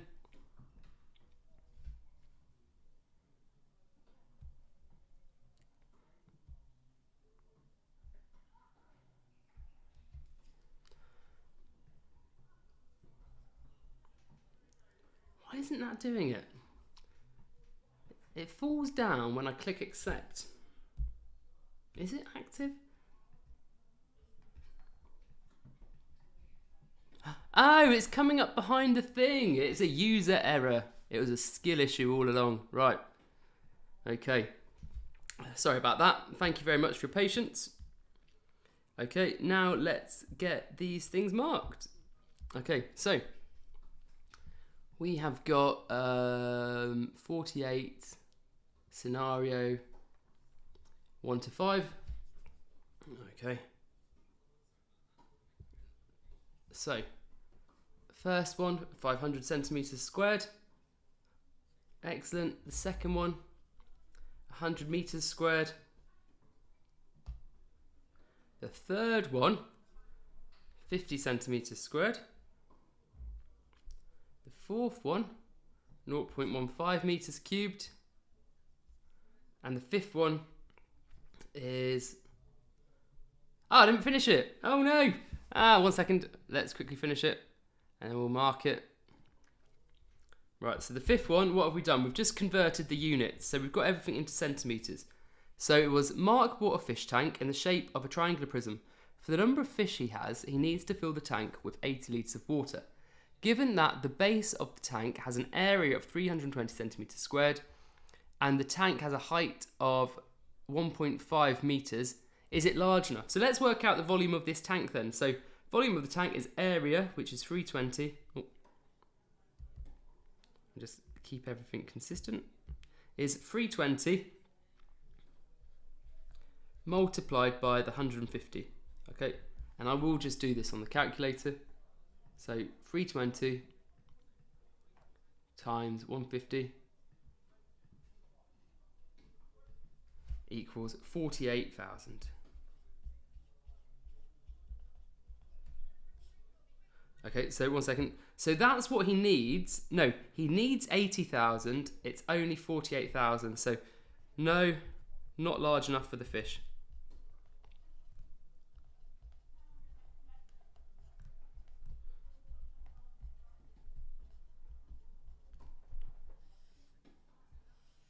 Okay, they would be cramped in there. And then, so let's mark that now. So here we go. Where are we? No, the volume of the tank is only 48 litres. Yeah, we've shown that through the working out. So that's fine. Excellent. Okay, right. Question 6. Onwards and upwards. Okay. Here we go. Olivia is constructing an ice sculpture in the shape of a triangular prism. She wants the sculpture to have a volume of 500 cubic centimetres, with the triangle having a height of 10 centimetres and a base of 10 centimetres too. How long should she make the prism? Right, so we need to work out the area of the triangle first. So that's a half times 10 times 10, which will be a half of 10 is 50. No, a half of 10 is 5. 5 times 10 is 50. So that's going to be 50 centimetres squared for the area for this bit here, the front. And then we need to do 50 times the length, and that has to equal 500 to get 500 cubic centimetres. Well, I can see here that 50 times 10 gets us 500. So the length equals 10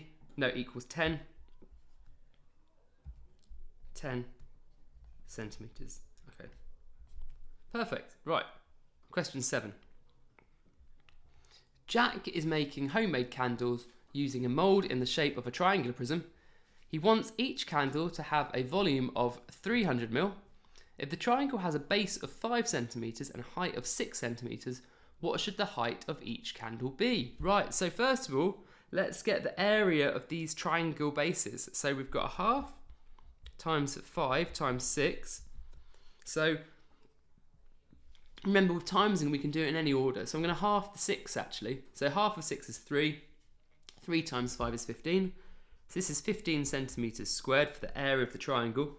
Now we know that 15 times the height has to equal 300. Okay, so we're going to just do 300 divided by 15, which will give us 20. So the height of each candle will equal 20 centimetres. Okay, here we go. Right, question 8. We have Sophia is building the casing for a concrete ramp. The triangular cross section has height 20 centimetres and base 2 metres. If the depth of the prism is 1.5 metres, how many litres of concrete does she need to order? Right, so let's get everything into centimetres here, because we know our litre conversion in terms of centimetre cubed. So we're going to have half times the base, which is now going to be 200, because 2 meters is 200 centimeters, times 20. Okay, so that's the area of the triangle, and then times the depth of the prism is going to be 150, because that's what 1.5 is in centimeters. So let's have a look at this. This will give us our answer. So actually I can do this without a calculator, I think. So a half of 200 is 100. 100 times 20 is 2000, and then we're going to do 2000 times 150. Right, I can actually do this as 1000 times 300. Okay, just times it by the 2 first. So that would be 300,000 centimeters cubed, which will equal 300 litres of concrete, as every litre is 1000 centimeters cubed. Okay, right, let's do question 9. So here we go. Question 9 tells us that Michael is building a birdhouse in the shape of a triangular prism. The birdhouse has a volume of 150 cubic inches and a height of 5 inches. What is the area of the triangular base? Okay, right, so here we go. We just want to know the area of the triangular base.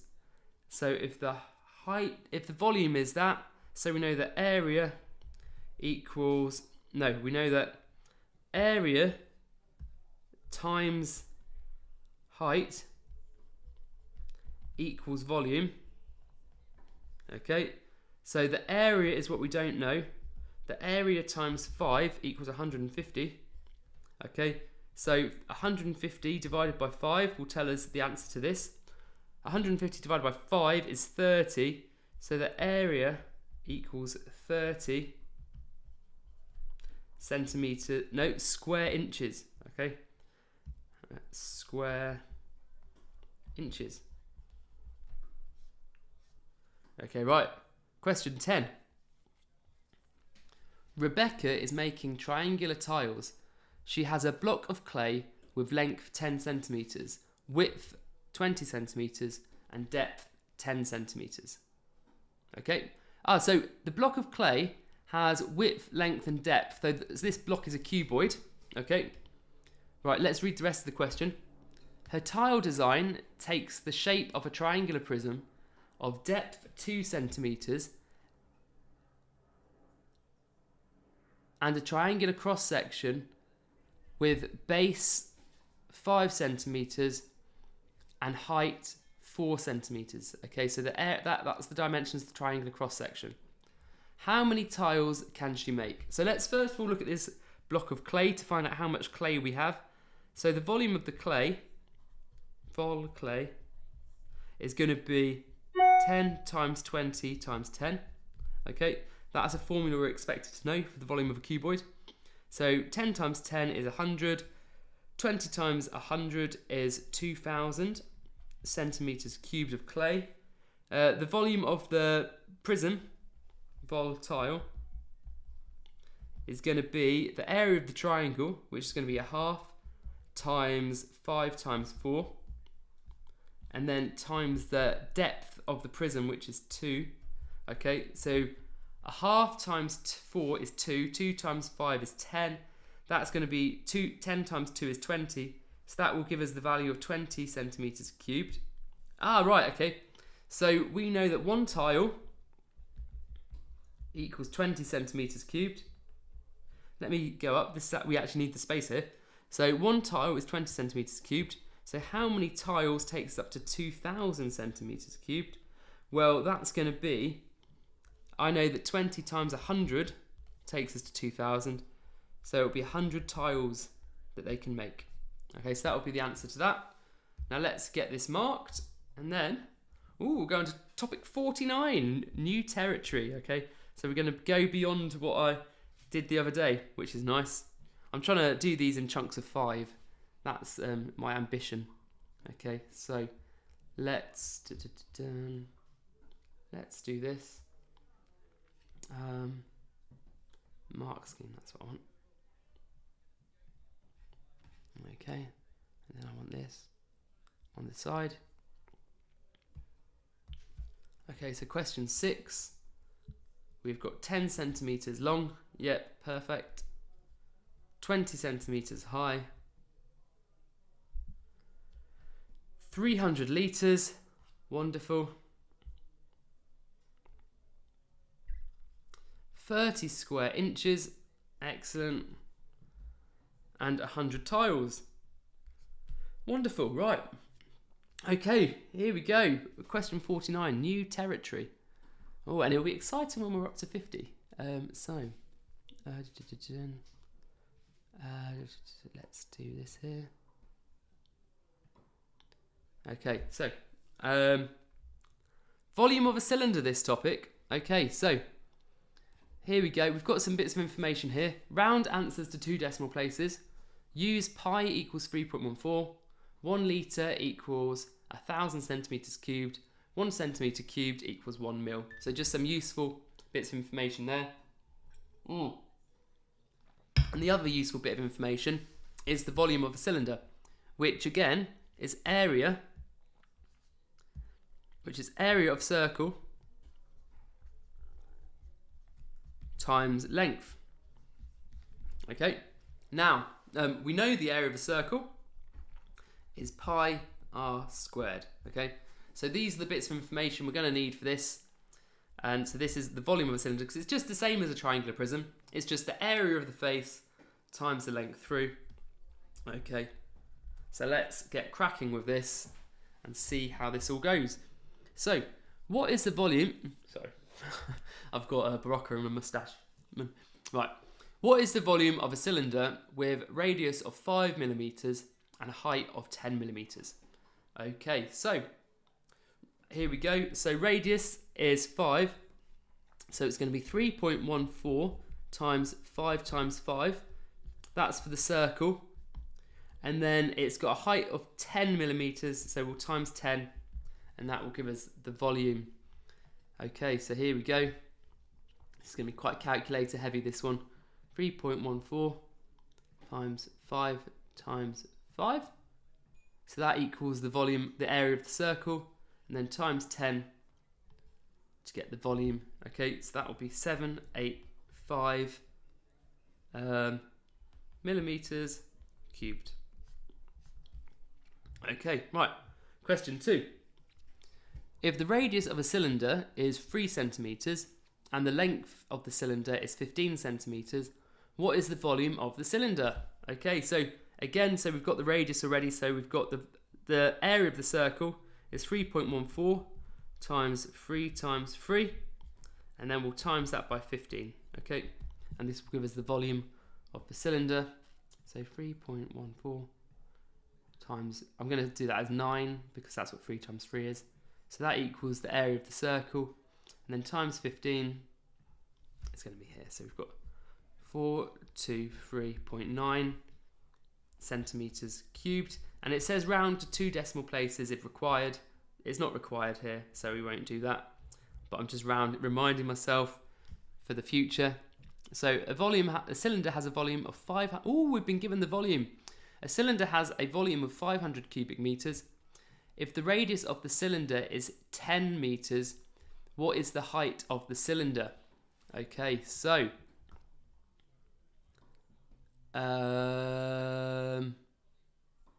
right, so it's area of circle times length gives volume. So let's do the circle bit first. So it's 3.14 times 10 times 10 for the circle. And then if we times that by the height, that gives us 500. Okay, so essentially what we're going to do is we're going to work out what this is, and then we will divide 500 by that. So 3.14 times 10 times 10. Okay, so we've got 314 times the height equals 500. And then so we're going to just do 500 divided by 314, and that will give us the height. Okay, so 500 divide 314,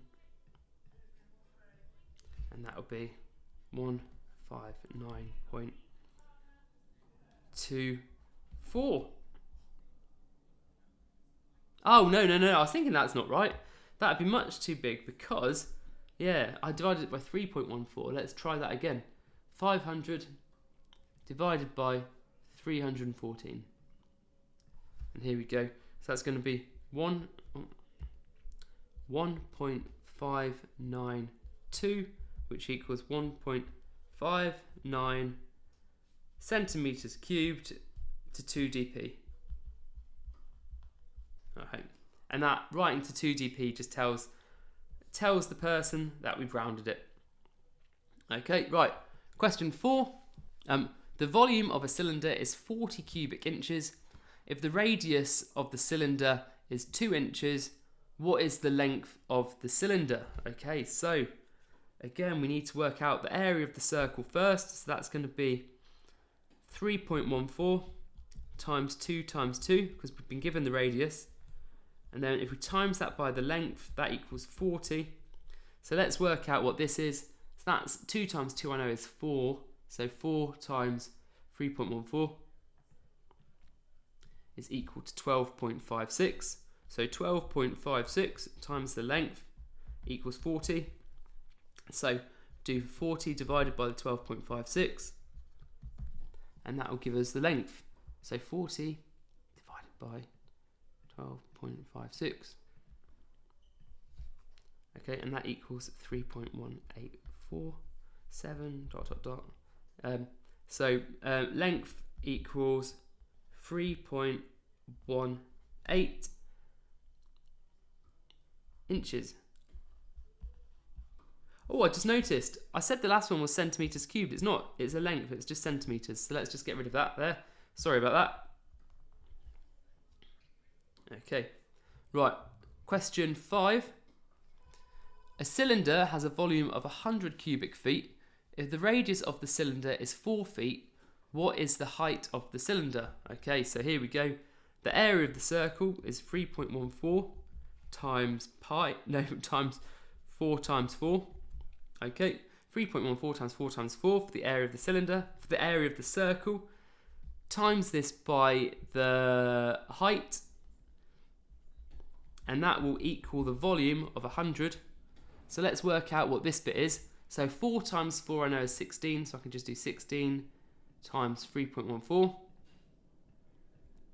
Okay, and that gives me 50.24 times the height, and that equals 100. Now to find out what the height is, I just need to do 100 divided by the 50.24. Remember, that's our reverse calculation. And then let's see what this gives us. So we've got 100 divided by 50.24.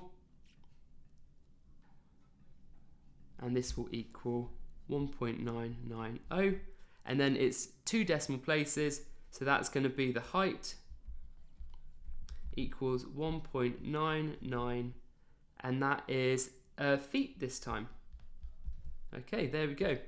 And remember, we can always check this number back by timesing it by the 50.24 and seeing if it gives us the 100. So let's just do that. Yeah, and that worked out. Okay, right, we've done 5 questions there, so let's get these marked. Okay, and then we'll move on. Okay, so here we go.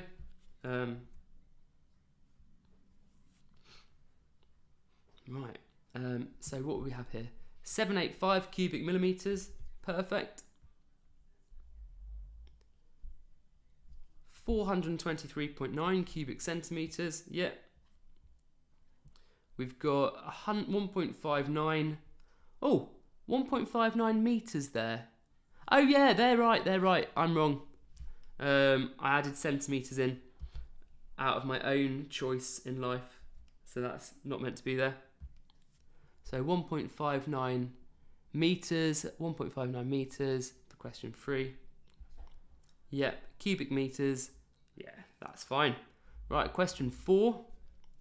3.18 inches. 3.18 inches. Wonderful. And question 5 is 1.99 feet. Okay, so there we go. That's 1.99 feet. Brilliant. Okay, let's move on with question 6. Okay, so here we go.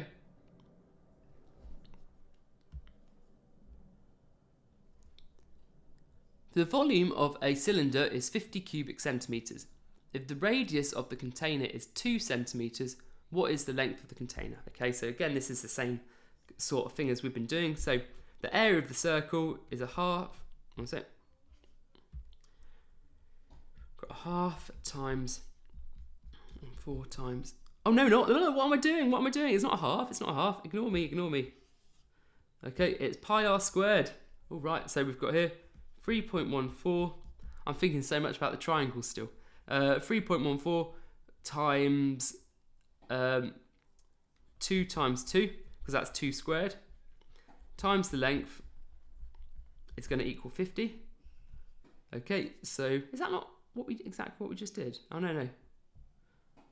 It is going to be the same answer though, actually. 3.14 is going to be, so that's 4 times 3.14.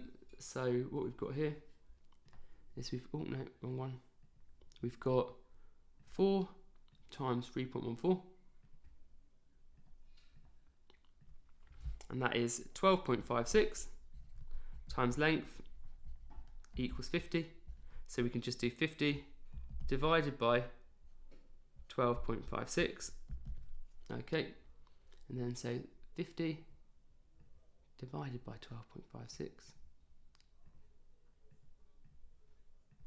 And this equals 3.98980. So we know that the length will equal 3.98, and that is centimetres. Okay, to 2 decimal places. Okay, I'll just put a little note to 2dp. Okay, just because it's good practice to do that. Right, let's have a look at this next question here. And this says, question 7, and we've got here, a cylinder has a diameter of 10 centimetres. If the radius of the cylinder is 50 centimetres, what is the volume of the cylinder? Okay, so again, we've got 3.14 times the radius squared. So that's 50 times 50. Oh, no. Well, 1 second. This is different. This says the cylinder has a diameter. 1 second. Did I misread this one? No, this is right. The volume of a cylinder is 50 cubic centimetres. Yep, fine. They gave us the radius in that one. Right. You've got to be careful with these things. Well, I mean, I've been deliberate, but we interchange radius, diameter, these different words. So everything is almost the same, but not always exactly the same. Right. So a cylinder has a diameter of 10 centimetres. If the radius of the cylinder... Right. This question's nonsense. Right. They've given us diameter and radius in the same question. I don't know what I'm going to want to do here. So I need to consult the answer scheme just to see what's gone on. Because either they mean that a cylinder has a length of 10 centimetres. If the radius is 50 centimetres, what is the volume of the cylinder? Or it's something else. So let me just check here what the answer is. Right, one sec. I meant to just minimise this. Sorry about this, but we've been doing well for mistakes this time. So we've got here, the answer here is this. So that to me looks like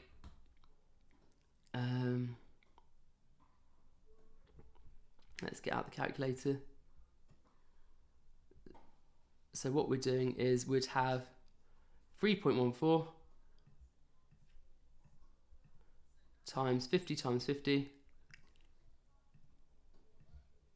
It's a big number, so I think this might be the likelihood, times 10.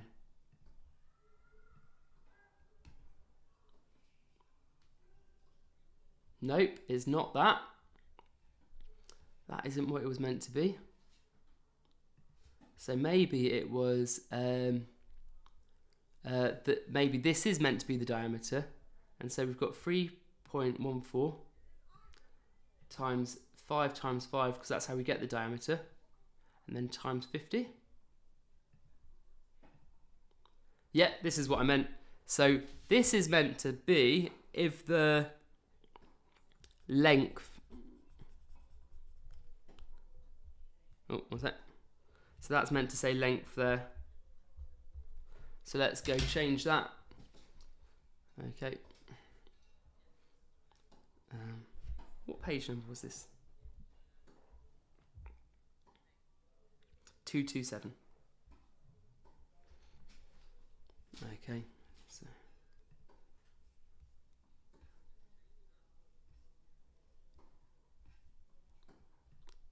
Thank you for your patience.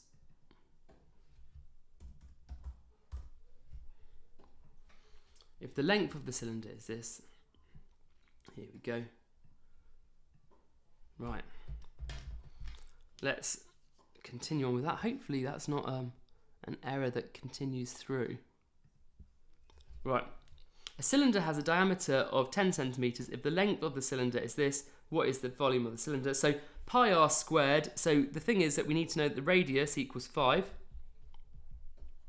I must have just had radius on the brain. Okay, right. So radius equals 5. So we've got 3.14 times 5 times 5 is the area of the circle. And then times the length of 50 will give us the volume. And that is just the calculation that we did. 3.14 times 5 times 5 times 50. And that equals 3925 centimeters cubed. Okay, right. Question 8. Yeah, here we go. Oh, nice, it didn't continue. Right. The diameter of a cylinder is 420 centimeters. If the height is 5 centimeters, what is the volume of the cylinder? So diameter, we need to half that, so it's going to be 3.14 times 210 times 210, and then times 5. Okay, so this bit's a circle. It doesn't need to be in brackets. It's just that I put it there just to highlight that that is the circle. So 3.14 times 210 times 210. And then let's just enter that. So that's the area of the circle. Times 5. Oh, I've misread the question. 1 second. It wants it in cubic meters. So I've got to turn everything into meters first. Okay. 1 second. Sorry about this. So cubic meters. I was thinking this is going to be a very big number. So 420 is 420 equals 4.2 meters. So the radius equals 2.1 meters. 5 centimeters equals 0.05 meters. Okay, so you should always convert the lengths because the lengths are far easier to convert than anything else, and then we can work with that. So then we've got 3.14 times 2.1 times 2.1. That's the area of the circle, and then times the 0.05. Okay, here we go. Right, so 3.14 times 2.1 times 2.1, and that equals the area of the circle, and then times the 0.05. Here we go. And so in cubic meters, the volume of this cylinder is 0.69237, and then let's round this to the 2 decimal places. Equals 0.69 meters cubed to 2 dp. Okay, right. Question 9. Let's have a look. So question 9 here, it says a cylindrical container. Oh, not again. Right. Stop share. Share. Present with screen share. Close. Accept. Here we go. Right. So a cylindrical container has a radius of 3/8 of an inch and a height of 2 1/4 inches. Oh no, fractions. Right. What is the volume of the cylindrical container in cubic inches? Okay, so let's do what we can. So we have got the area of the circle is going to be 3.14 times 3 over 8 times 3 over 8, because that's what the radius is. So that's the area of the circle. And then we've got to times this by 2¼ Okay, so let's do what we can, and then I'm going to put these into decimals actually, eventually. So 3.14 times 3 over 8 times 3 over 8 is the same as 3.14 times 9 over 64, because when we multiply fractions we do top times top, bottom times bottom. Okay, so that we can work that one out. 2¼ 1/4 is equal to 0.25. That is something that we often know. So this is like timesing it by 2.25. If you've got a certain type of calculator, you might just be able to type all of this in, but sometimes we don't, so I'm going to do it like this. So what I'm going to do first, I'm going to do 9 divided by 64. Get what that equals. Okay, so that is 9 over 64. And then I'm going to times this by the 3.14. Okay, so this is the area of the circle. And now I'm going to times it by this 2¼ which is the same as 2.25. Here we go. So that equals 0.99. Okay, I'm just going to do that here straight off the bat. Oh, and it's cubic inches, isn't it? So, 1 second. So let me rub that out first. 0.99 cubic inches, and I'll just put a note here to 2dp.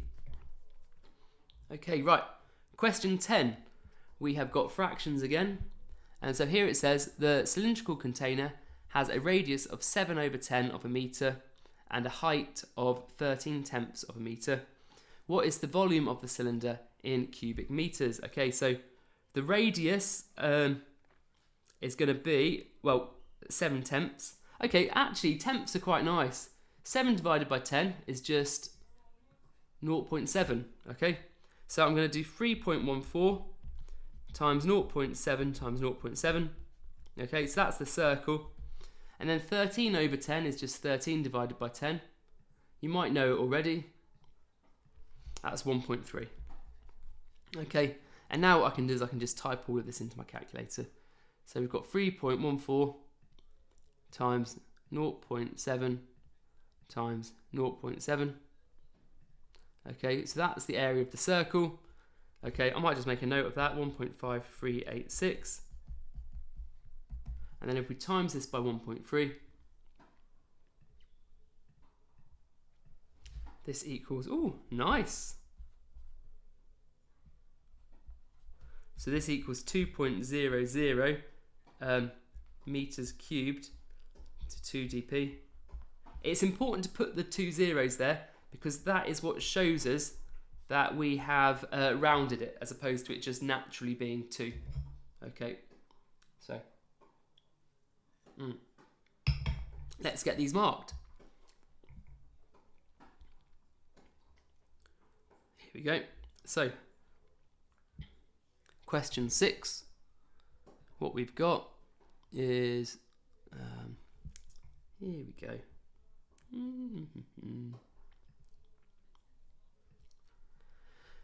Right, question 6, 3.98, excellent. 3.925 centimeters cubed, perfect. Oh, one sec, I want to go down.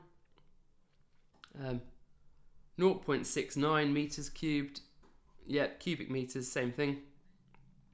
0.99 cubic inches, yeah. And then 2.00 cubic meters. Right, very nice. Okay, scenario ones, and then we've just got topic 50 to do. These these volume and area ones, they take so much longer than everything else. But it's important. So let's keep going. Okay. So here we go. I just know that this is going to be a lot. Round up to 2 decimal places. use pi equals 3.14, 1 litre equals 1,000 centimetres cubed, 1 centimetre cubed equals 1 millilitre. Okay, and here we go. Let's get started with this. We've got a cylindrical juice container has a volume of 500 millilitres. If the radius of the container is 5 centimetres, what is the height of the container? Okay, so 3.14 times 5 is the circle times the height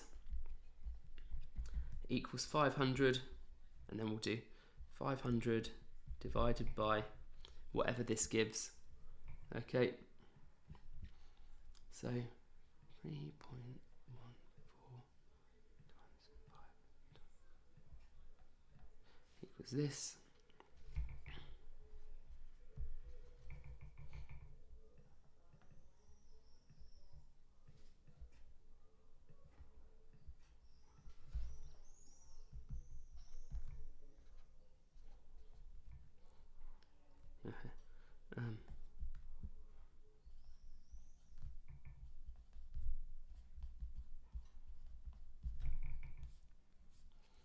Okay. Question 2. The volume of a cylindrical soda can is 250 cubic centimetres. If the radius of the can is 3 centimetres, what is the height of the can? Okay, so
okay, we've got here a cylindrical vase has a height of 10 inches. If the radius of the vase is 6 inches, what is the volume of the vase? So that's going to be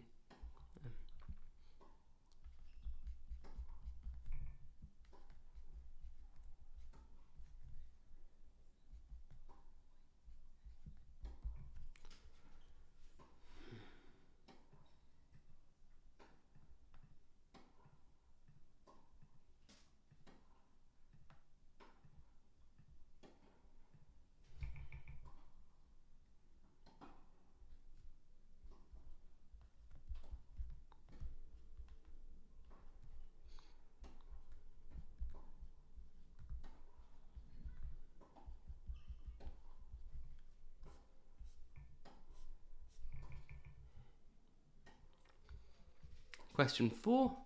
The volume of a cylindrical pencil holder is 200 cubic centimetres. If the height of the holder is 10 centimetres, what is the area of the circular base? Okay. Oh, this one's nice.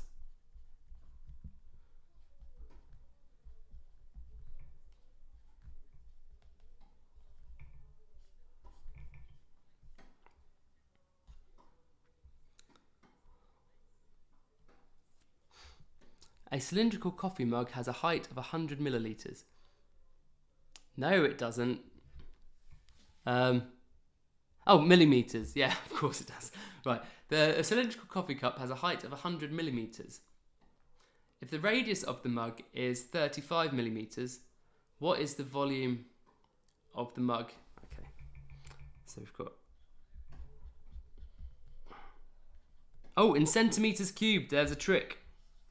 Okay, so I've got to turn these into centimetres. So, oh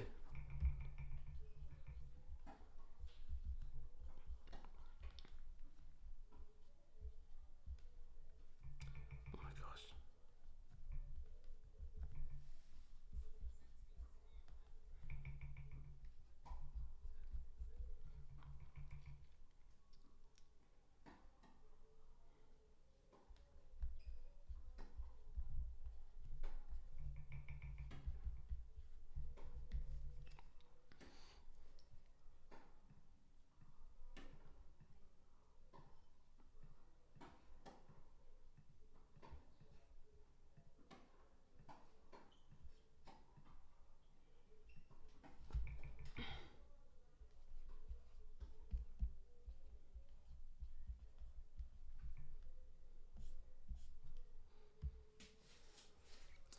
Okay, let's get these marked.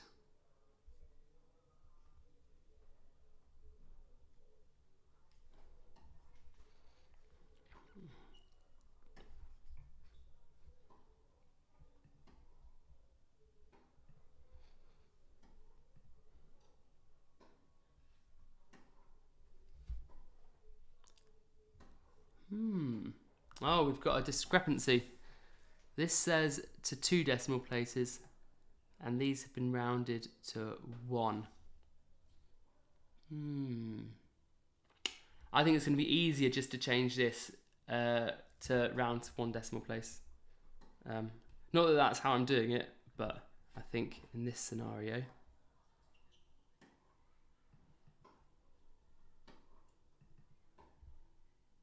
One second. But the other ones were rounded to 2. One second, let me think about this. These ones were rounded to 2.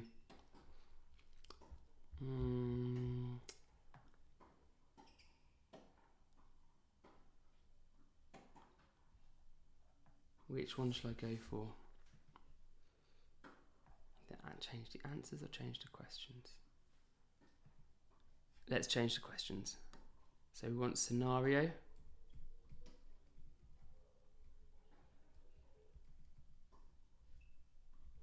Here we go.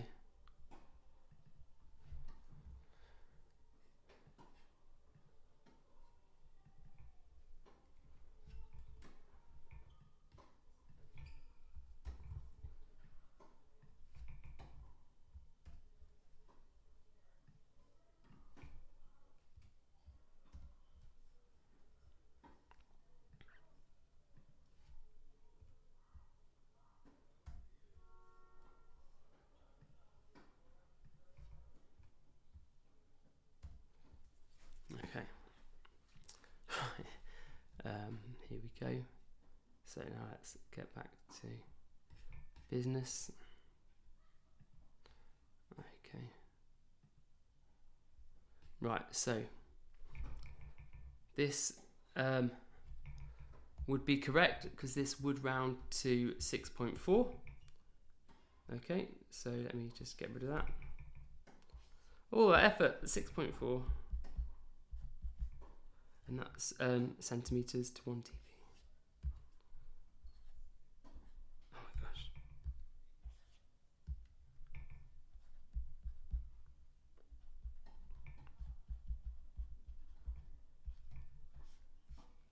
Okay, so that one's right.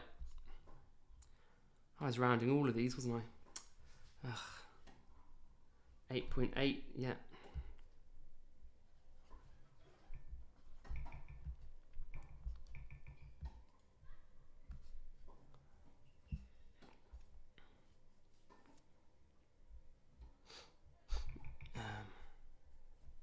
Excellent, that one's fine.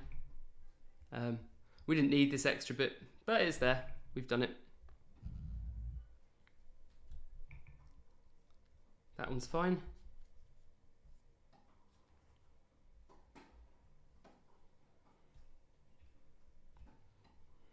That one we didn't round, so that's fine.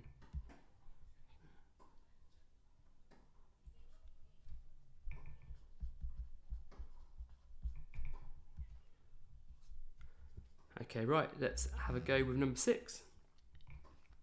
So remember, we're now rounding to 1 decimal place. Though these ones aren't rounded at all. Oh no, that is fine. Yeah, these didn't need to be rounded. Okay, fine. Yeah, let's keep going. Here we go. Right, 6, you have 800 millilitres of paint. Each tin can is each tin can, yeah. Not each tin can. Each tin can has a radius of 5 centimetres and a height of 10 centimetres. How many tin cans can you fill with paint? Okay, so we need to find out how many millilitres fit in each tin. So we've got 3.14 times 5 times 5 times 10 will give us the volume of 1 can.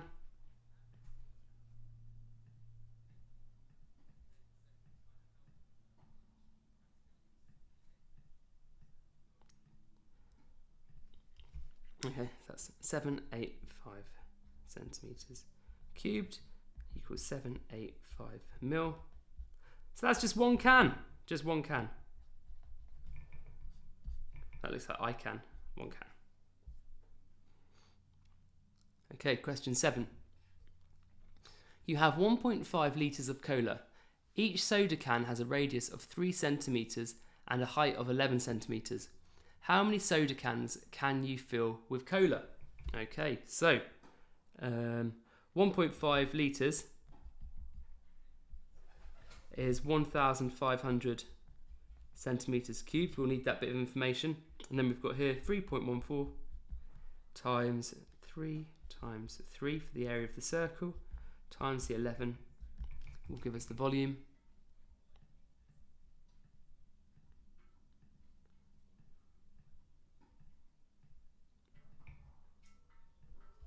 So that's 310.86. So 310 mil or cubic centimeters per can. Okay, so how many of these can get into this? So it's going to be four cans. So, but what we can do is we could do 1,500 divided by 310.86.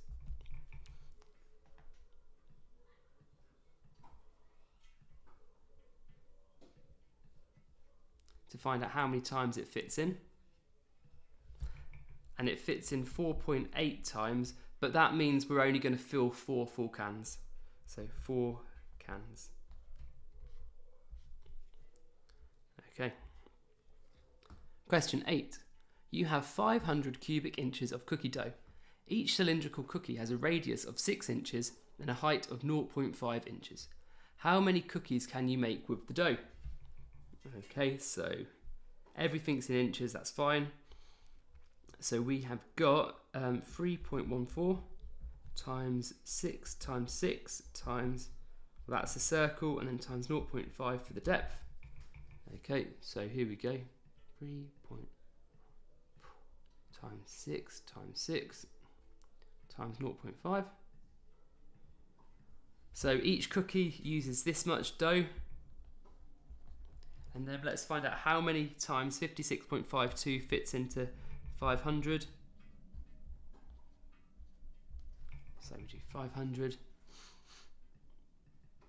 divide 56.52. Okay, equals 8.84. So that means 8 cookies. We can make 8 full cookies. And we'll have a bit left over, but it's not enough to make a cookie with. Okay, question 9. You have 750 millilitres of shampoo. Each shampoo bottle has a radius of 3 centimetres and a height of 15 centimetres.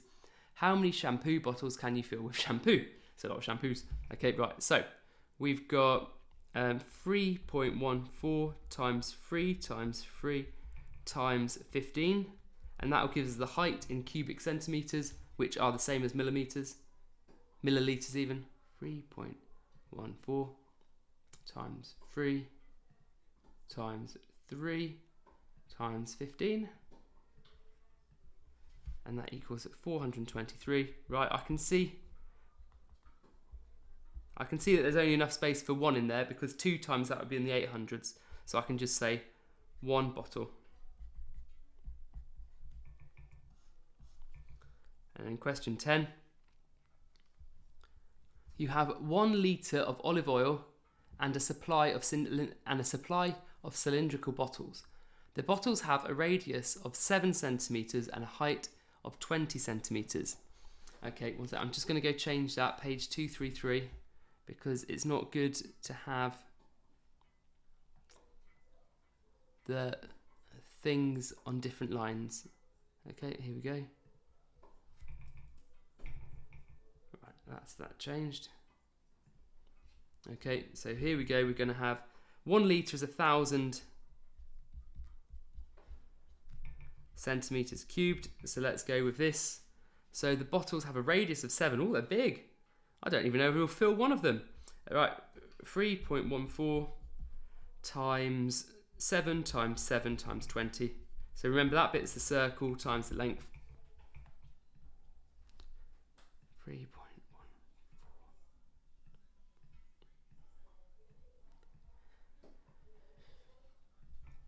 Okay, no. Yeah, no, this isn't going to fill anything. We can't even fill one. Not even one. Okay, right, I'll be back in a sec.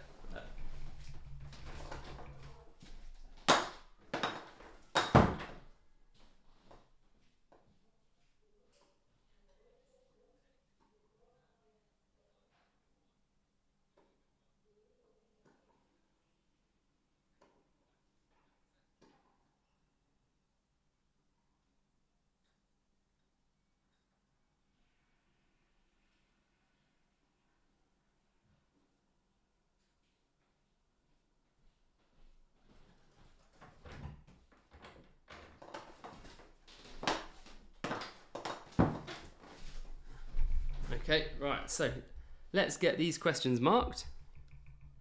So here we go. Oh no, that's not what I wanted to do. Yay! 50's next. Okay. 1, 2. Right, so we did 5. And let's... Okay.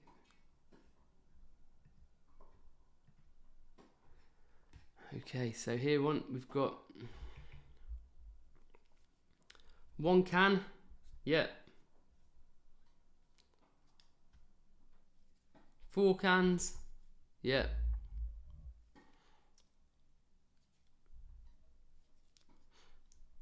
8 cookies. Yeah. 1 bottle. Yeah. You don't have enough oil. Not even 1. Excellent. Okay, great. Here we go. Topic 50. And then we've got the practice for these and the scenario for these. Oh man, but this is a big topic. So calculating the surface area of a cylinder means that you need to know the area of the circle, the circumference of a circle, and then the area of a rectangle. And you need to combine it all in one question. So I'll say one more topic left, but this is probably going to take us about 30 minutes. Hopefully the questions have been written well. I can't remember, it's such a long time ago. So let's get this done.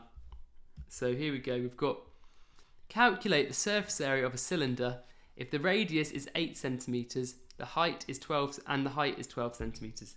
Give your answer in square centimeters. Okay, so let's do the circles first.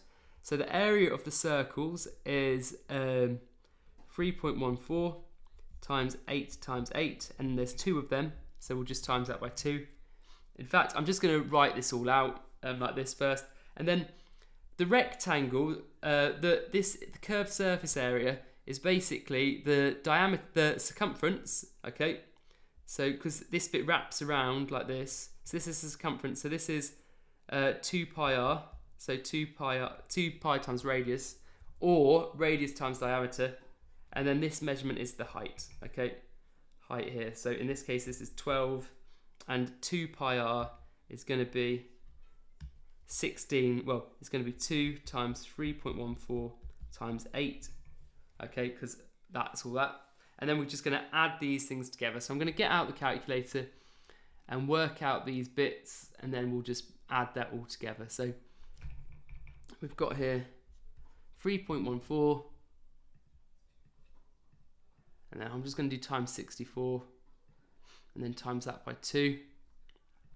So here we go. So we've got 401.92 cm squared for that. And then this bit, let's do the circumference first. So 2 times 8 is 16. So we've got 16 times 3.14. And then times the height, which is this 12. And so this bit is 602.88, and then we just add those together. So add this to 401.92, and there we go. So we've got 1004.8 centimeters squared, and no need to round. That's nice. Okay, right, that is number 1. Number 2. What is the total surface area of a cylinder with radius of 10 meters and a height of 15 meters? Give your answer in square meters. Okay, so again, same thing. So we've got 3.14 times 10 times 10, circle, and then we've got 2 of them. And then we've got the circumference, which is 2 times 3.14 times 10. Okay, so that's the circumference, and then we've got to times that by the height, which is 15. And then we've got to add these things together. Okay, right, so 3.14 times 10 times 10 times 2. Oh, that's a 3. So that bit's 628. And then add, well, we'll have to work this bit out separately first. 2, well, we've got 20, because that's 2 times 10. 20 times 3.14 times 15 is 942. And then if I add these together, plus 628.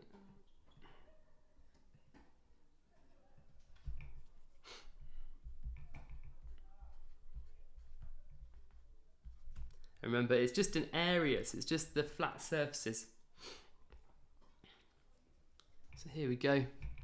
This one, so radius of 2.5, so we've got the 2 circles first. Oh, 1 second, let's read it first. Find the surface area of a cylinder with a radius of 2.5 inches and a length of 18 inches. Give your answer using square inches. So the 2 circles times 2.5 times 2.5. Times that by 2, and then we've got to add on the curved surface area, which is the circumference, which is 2 times 3.14 times 2.5, and then times that by the length, which is 18. Okay, so let's work out these 2 parts, and then we'll get that done. So 3.14 times 2.5 times 2.5, and then that equals the area of the circle, times that by 2 because we've got 2 circles. Okay, and that's going to be 39.25 for this bit. And then this one here, we've got the circumference times by the height to get the curved surface area. So 2 times 2.5 is 5. 5 times 3.14 times 18 is going to be 282.6, and then we can add those together, so add on 39.25. There we go, and we've got equals 321.85 square inches. No need to round yet, which has been nice. Question 4. A cylinder has a radius of 1.2 centimeters and a length of 5.6 centimeters. What is its surface area in square centimeters? So remember, we've got the 2 circles, so 3.14 times 1.2 times 1.2, and then we've got 2 of those, so times that by 2, and then we've got the curved surface area, which is the circumference, which is 2 times 3.14 times the radius, 1.2, and then that's the circumference, and then we times that by the length, 5.6. Okay, there's nothing harder when we get decimals, it's just we have to keep on adding in all the decimals. 3.14 times 1.2 times 1.2, and then times that, well, let's just press equals to get the area of the circle. So that's the area of the circle. And then times that by 2 because we've got 2 of them.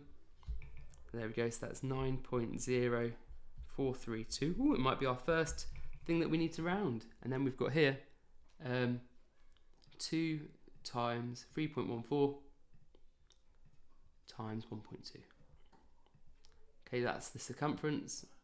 And then if we times that by 5.6, that gives us the area of the curved bit. So that bit is 42.2016. So let's add these together and get what this is equal to. So add 9.0432. Here we go. So that equals 51.2448. And then they've requested to 2 decimal places. So that equals 51.24 square centimeters squared. And this is 2 GP. 1 second. I've got some brave pigeons trying to get in.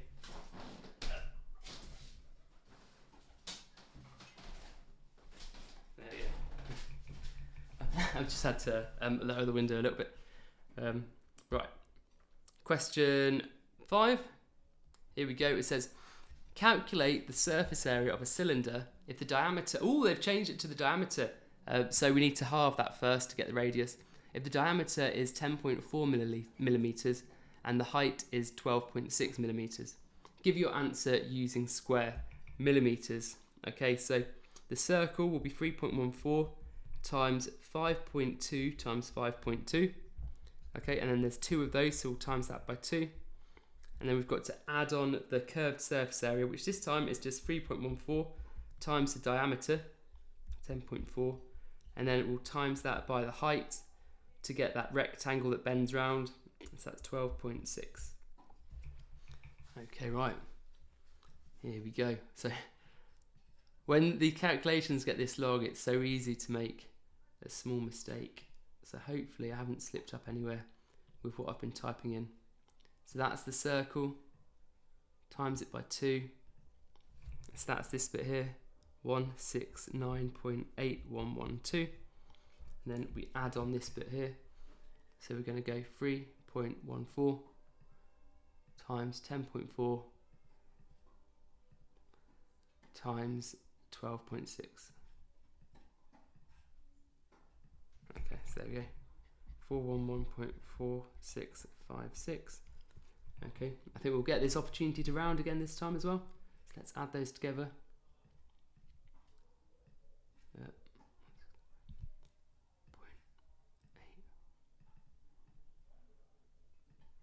Okay.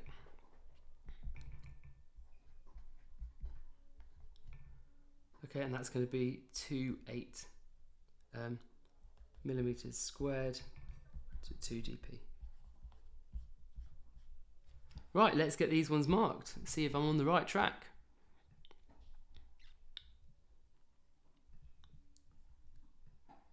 Okay, so surface area of a cylinder, practice. So question, first one.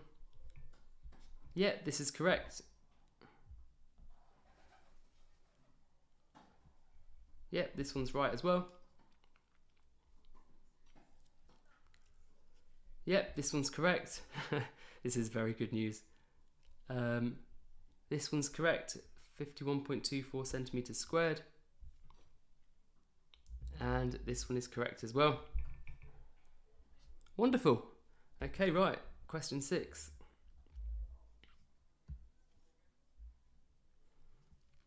Okay, so let's enlarge this. Oh, I didn't want that. It's a funny device this. If I enlarge it too much, then I can't use the calculator in front of it.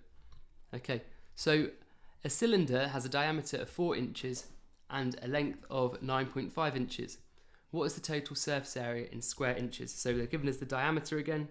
So we're going to want 3.14 times 2 times 2, because the radius is half the diameter. And then we've got 2 circles plus 3.14 times the diameter and then times the length. Okay, so let's work this out. So 3.14, I know 2 times 2 times 2 is 8, so I'm just going to do times 8. So that's 25.12 plus 3.14 times 4 times 9.5. Okay, so that's going to be 119.32, and then I can add these together.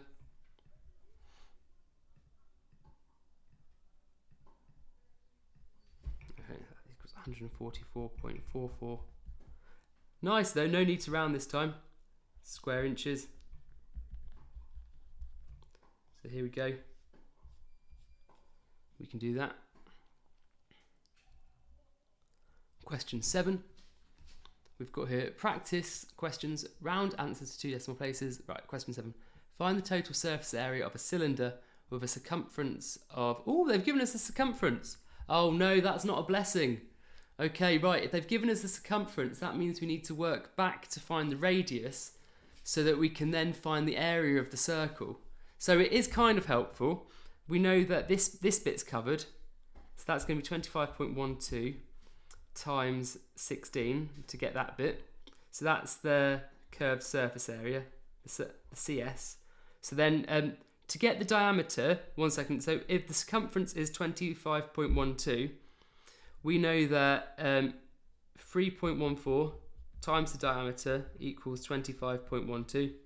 So we can find the diameter by doing 25.12 divided by 3.14. Okay, so the diameter equals 8, which means the radius equals 4. So we can then do 3.14 times 4 times 4 and then times 2, because there's the 2 circles. Okay, so let's work these 2 bits out.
They've done it again. Right, question 8. Find the surface area of a cylinder with a circumference of 75.36 millimeters and a height of 8 millimeters using square millimeters as units. Okay, so we can do the easy bit first. This is the curved surface area section.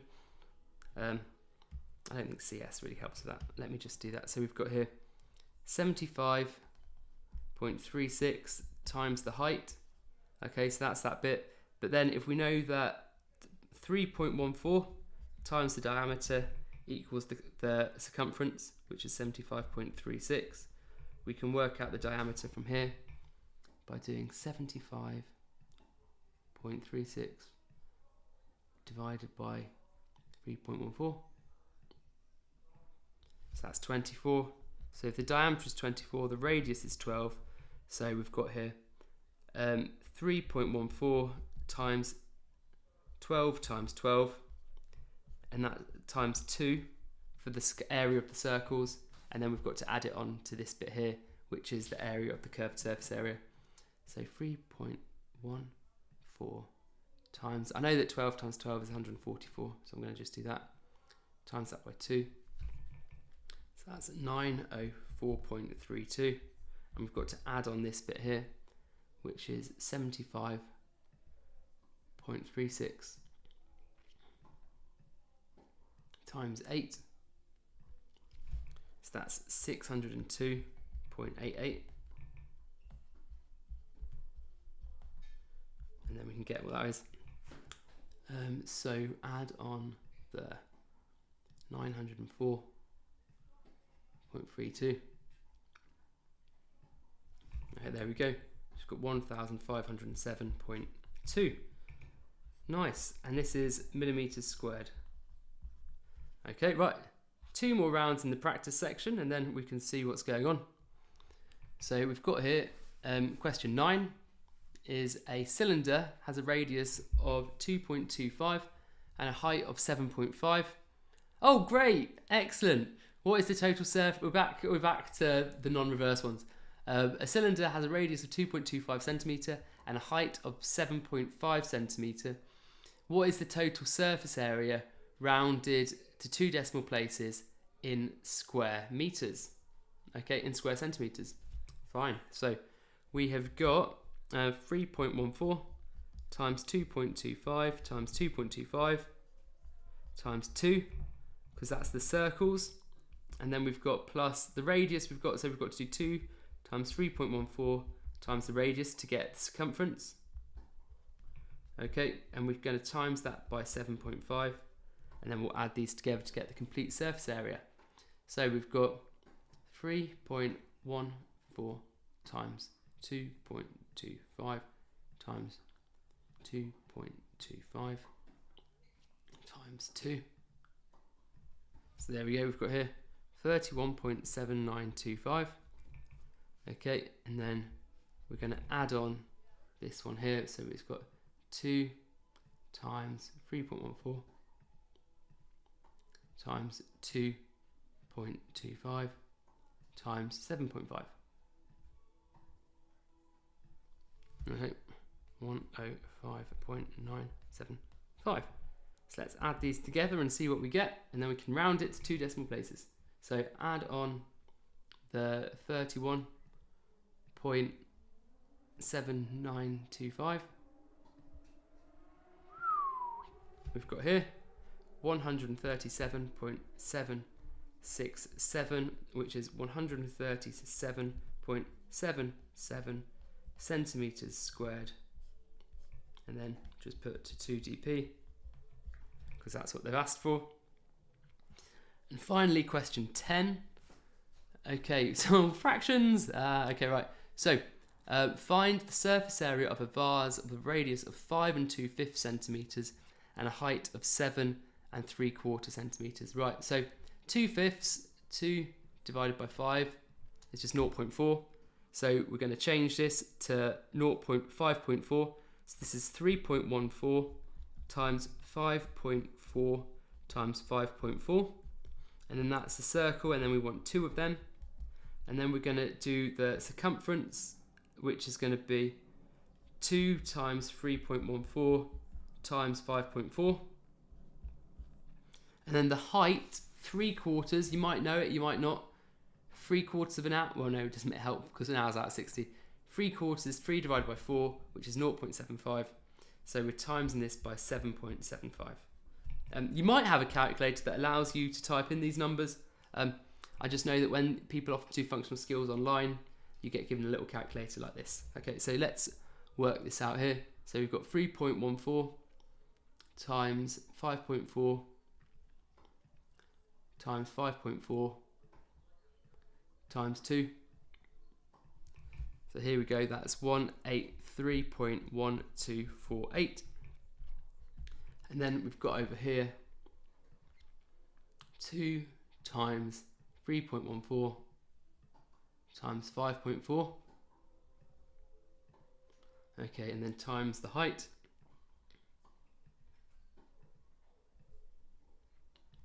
And this equals 262.818. And then let's add these together. Here we go. So add on the 183.1248. Here we go. So this equals 445.9428, which equals 445.94 centimeters squared. Okay, that's the answer, and then just put a note to 2 decimal places. Okay, right, that is the practice ones done. So let's get these marked, and then we can go from there. Right. Okay, so question 6 we're looking for.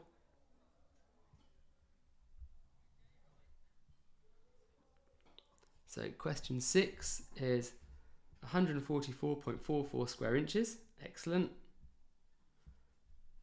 502.4 centimeters squared. Very good. 1,507.2 millimeters squared. And then we've got 137.77. Oh dear. Oh no. Why is question 9 different?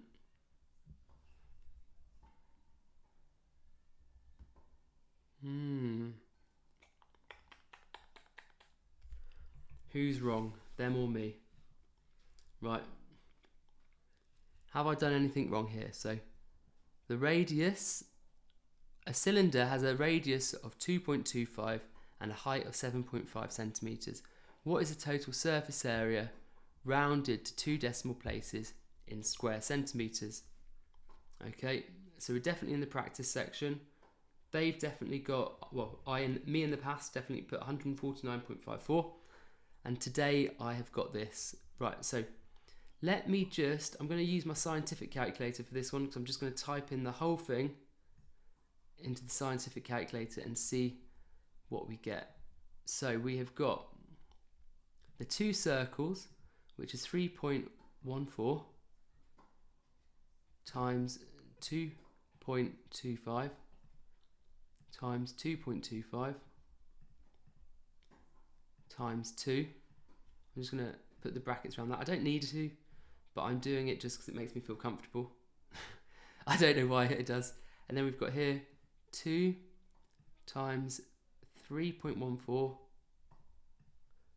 times 2.25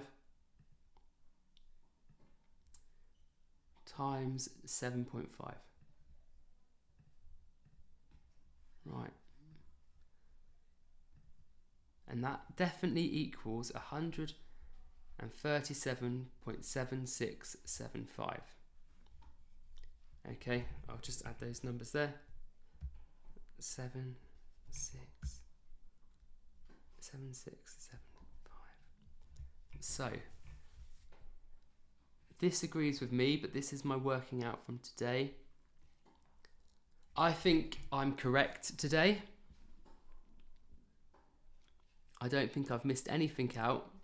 So I need to go to the answer scheme to change this from 159.42, 159.54 to 1377. But before I do that, I just want to check the last one as well to see if I've got that right. Yep, 445.94 is correct. So I just need to change this last one here. So this is page 365. Page 365. Right, 1 second. And actually, before I do that, whilst I'm making changes, I might as well just take this out.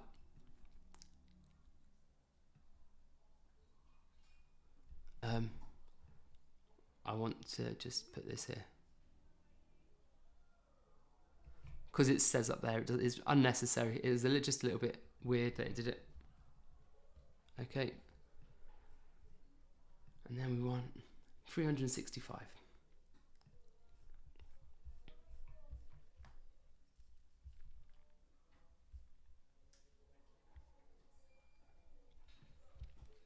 Okay, right, here we go. And I've got 1 second, I've got it here. 137.77. Okay, let's just double check the calculator again. 137.77. Okay, right. Let's turn this back to basic. Okay, that's fine. So that is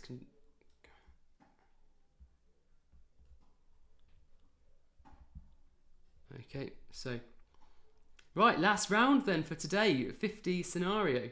Right, that's not what I want. I want here. So we can go here and look at how these questions have been put into context and go from there. Right, so question 1. Bob wants to wrap a customized label around a soup can.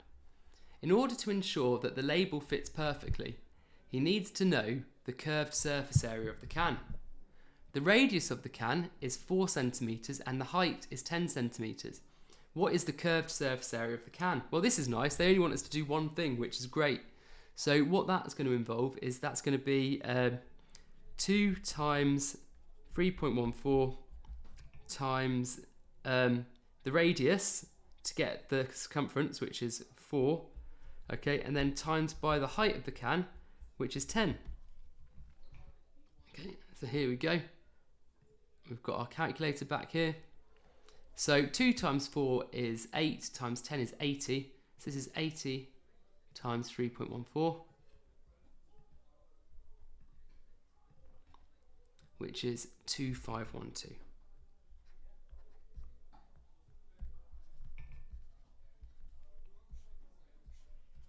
Okay.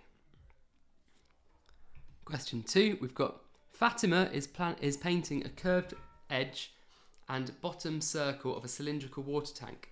To calculate the amount of paint required, she needs to find the surface area of these parts. If the diameter of the tank is 5 meters and the height is 2 meters, what is the total area she needs to paint? Okay, so, well, we need a circle.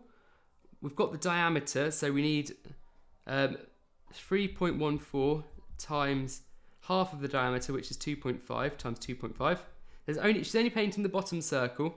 Okay, so we've got that, and then we've got to plus the curved surface area, which is the diameter, which is going to be 3.14 times, well, no, pi times the diameter, and the diameter is 5, and then we're going to times that by the height, which is 2.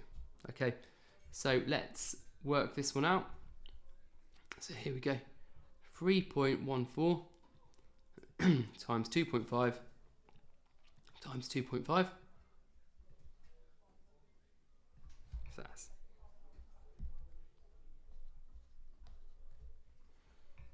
and then I can do this next bit in my head because this is 3.14 times 10, which is going to be 31.4. So add 31.4. Okay, and that equals 51.025. And have we specified rounding for this one? Round to 2 decimal places, yeah. So this is going to equal 51.03 meters squared, and then just put a note to 2GP, just for good practice. Okay, question 3. Hazel is tiling a surface of a cylindrical pillar in her backyard. To ensure she has enough tiles, she needs to calculate the curved surface area that needs to be tiled. The pillar is 8 feet tall and has a circumference of 2 feet. What is the area of the curved surface area? Oh, right, this is lovely and easy. We've been given the circumference and we've been given the height. So we just need to times those together. So it's just going to be 2 times 8 equals 16 square feet.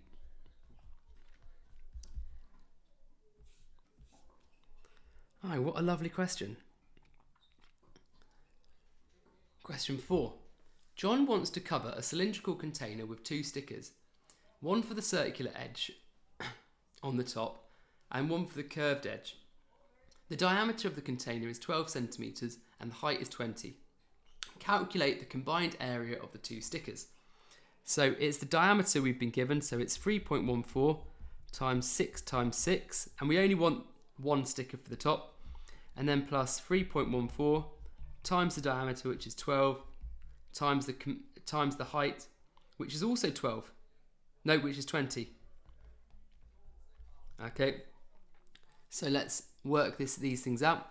So the first one's going to be 36 times 3.14.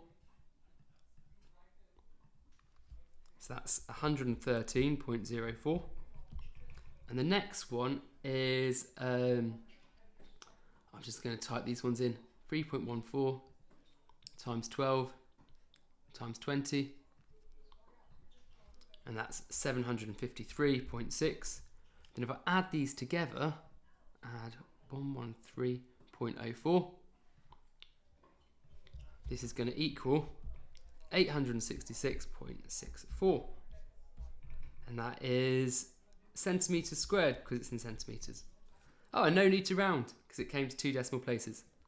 Right, question 5. We'll mark these and then last 5. Susan wants to wrap a gift box in the shape of a cylinder. To ensure she has enough wrapping paper, she needs to know the curved surface area.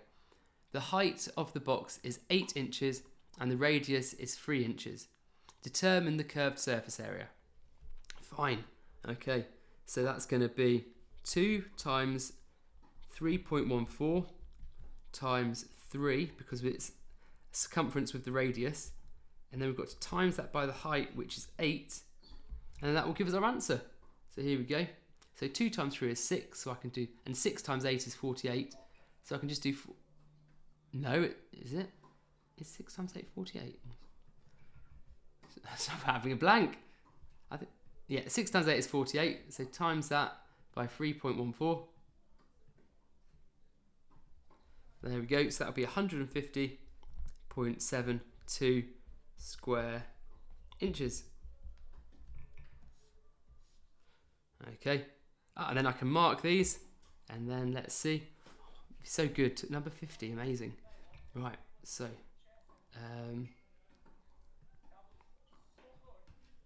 right, here we go. Right, what have we got? So we've got here 150.72. Oh, yes, that's correct. I mean, I'm doing it in reverse order there, but that is what 5 is. 1 second, let's just go to 1. Going out of order can throw me. Okay, so 251.2 centimetres squared. Perfect. 51.03 metres squared. Great. 16 square feet. Wonderful. And then 866.64. Excellent. Right. So now we're going to be on to the last couple of questions. Well, the last 5 questions actually. So let's work out these ones here. So we've got Mark is a builder and needs to determine the amount of paint needed to cover a curved edge and a bottom circle of a cylindrical silo. The radius of the silo is 12 metres and the height is 15 metres. 1 tin of paint covers a surface area of 10 metres squared. Determine how many tins he needs. Okay, so the circle is going to be 3.14 times times the radius squared, so times 12 times 12. We only want the 1 circle, so that's fine. The curved surface area is going to be 3.14 times the radius times 2. Well, that's going to be times 24. So the diameter is 24, and then times the height, which is 15. Okay, so let's work this bit out first. Okay, so we've got 3.14 times 12 times 12. So there we go, so that's 452.16 plus 3.14 times 24 times 15, and that's going to be 130.4. So if we add those together, so that add the 452.16, so that equals 1,500. Okay, right, so and then that's the number of meters squared it is. Okay, 1 second, but that's not what it's asking. So we now need to do 1582.56 divided by 10 to find out how many tins of paint he needs. Okay, so this will be 158.256. Okay, you always need to go for more tins of paint than you require. So this means 160 tins of paint he'll need. Okay, right. Question 7. Emma wants to design a decorative label, nice, for a cylindrical gift box, including both the top and bottom circles. In order to work out the cost of the ink, she needs to know the total surface area of the box. The height of the box is 16 centimeters and the radius is 6 centimeters. Calculate the total surface area of the box. Okay, so let's do this. So the two circles, she's doing the top and bottom, isn't she?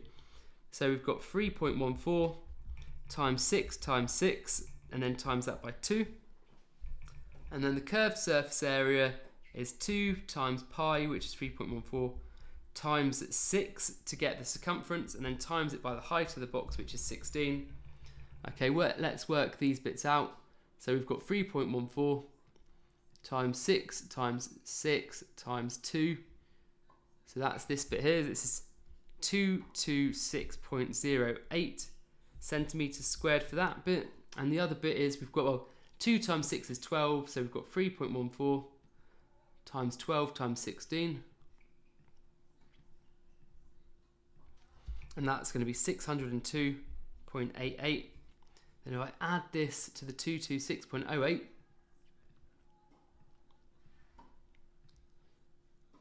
equals 828.96 centimeters squared, and that's all it wants to know, so that's fine. So let's crack on with question 8. So here we go. Mike is planning to paint the curved edge and the top of a cylindrical drum. He wants to estimate the amount of paint needed. The diameter of the drum is 3.5 feet and the height is 4 feet. Find the total area he plans to paint. So 3.5 is 3.5. So that's the diameter. So 3.5 divided by 2 will give us the radius. That's divided by 7. So that's 1.75. So the top circle will be 3.14 times 1.75 times 1.75. Okay, and we only want to paint the top circle, so that's fine. We'll leave that like that. And then the curved surface area is going to be 3.14 times 3.5. Okay, because that gives us a circumference. And then we're going to times that by the height to get the curved surface area. So that's 4. And then we just need to do all of this and add it together. So 3.14 times 1.75 times 1.75 equals 9.61625, and then we've got 3.14 times 3.5 times 4. 3.5 times 4 is 14 because 2 times 3.5 is 7, and then times that again. So we've just got here 14 times 3.14. Okay, so that's going to be 43.96. Let's add on the other value, and then we'll have the total surface area. Well, the surface area that he wants is not the complete surface area, but he doesn't want to paint the bottom circle. There we go, 616.25. Okay, so here we go. This is 53.57625, which to 2 decimal places will be 53.58, and that is square feet. I'll just put a little note here for 2dp. Okay, right, last 2 questions. Okay, and then we're done. Thank you so much for sticking with me. Honestly, it's really nice of you. I hope it's helpful as well. Lisa wants to decorate the outside of a cylindrical cake with frosting. In order to determine how much frosting she'll need, she needs to find the curved surface area and top circle. The height of the cake is 15 centimeters and the radius is 15 centimeters also. Calculate the area she plans to cover. This is a big cake. Right, so we've got 3.14 times 15 times 15 for the top circle. And then plus, well, remember it's pi times diameter. The radius is 15, so the diameter is 30. So 3.14 times 30, and then times that by 15, so that we get that rectangle that bends around. So here we go. We'll just do this now. 3.14 times 15 times 15. So that's 706.5. And then here we've got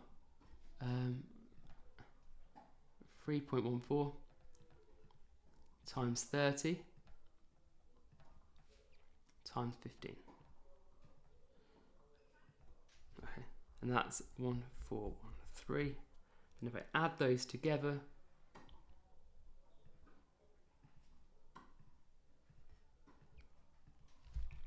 so that's going to equal 2,119.5 centimeters squared.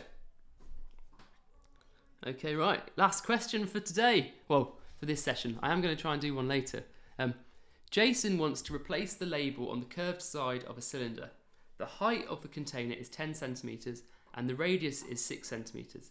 Compute the total curved surface area in centimeters. Oh, fine, we just want the curved surface area. What a nice question. Okay, so we just want 2 times 3.14 times the radius, which they've given us, and then times that by 10. Okay, so it's all about reading the questions here, isn't it? So 6 times 10 is 60, times 2 is 120, so 120 times 3.14. Okay, there we go. 376.8 centimeters squared. Okay, there we go. Let's mark these and then we can all go and breathe. Right, so here we go. 1, 2. Here we go, and then click on this.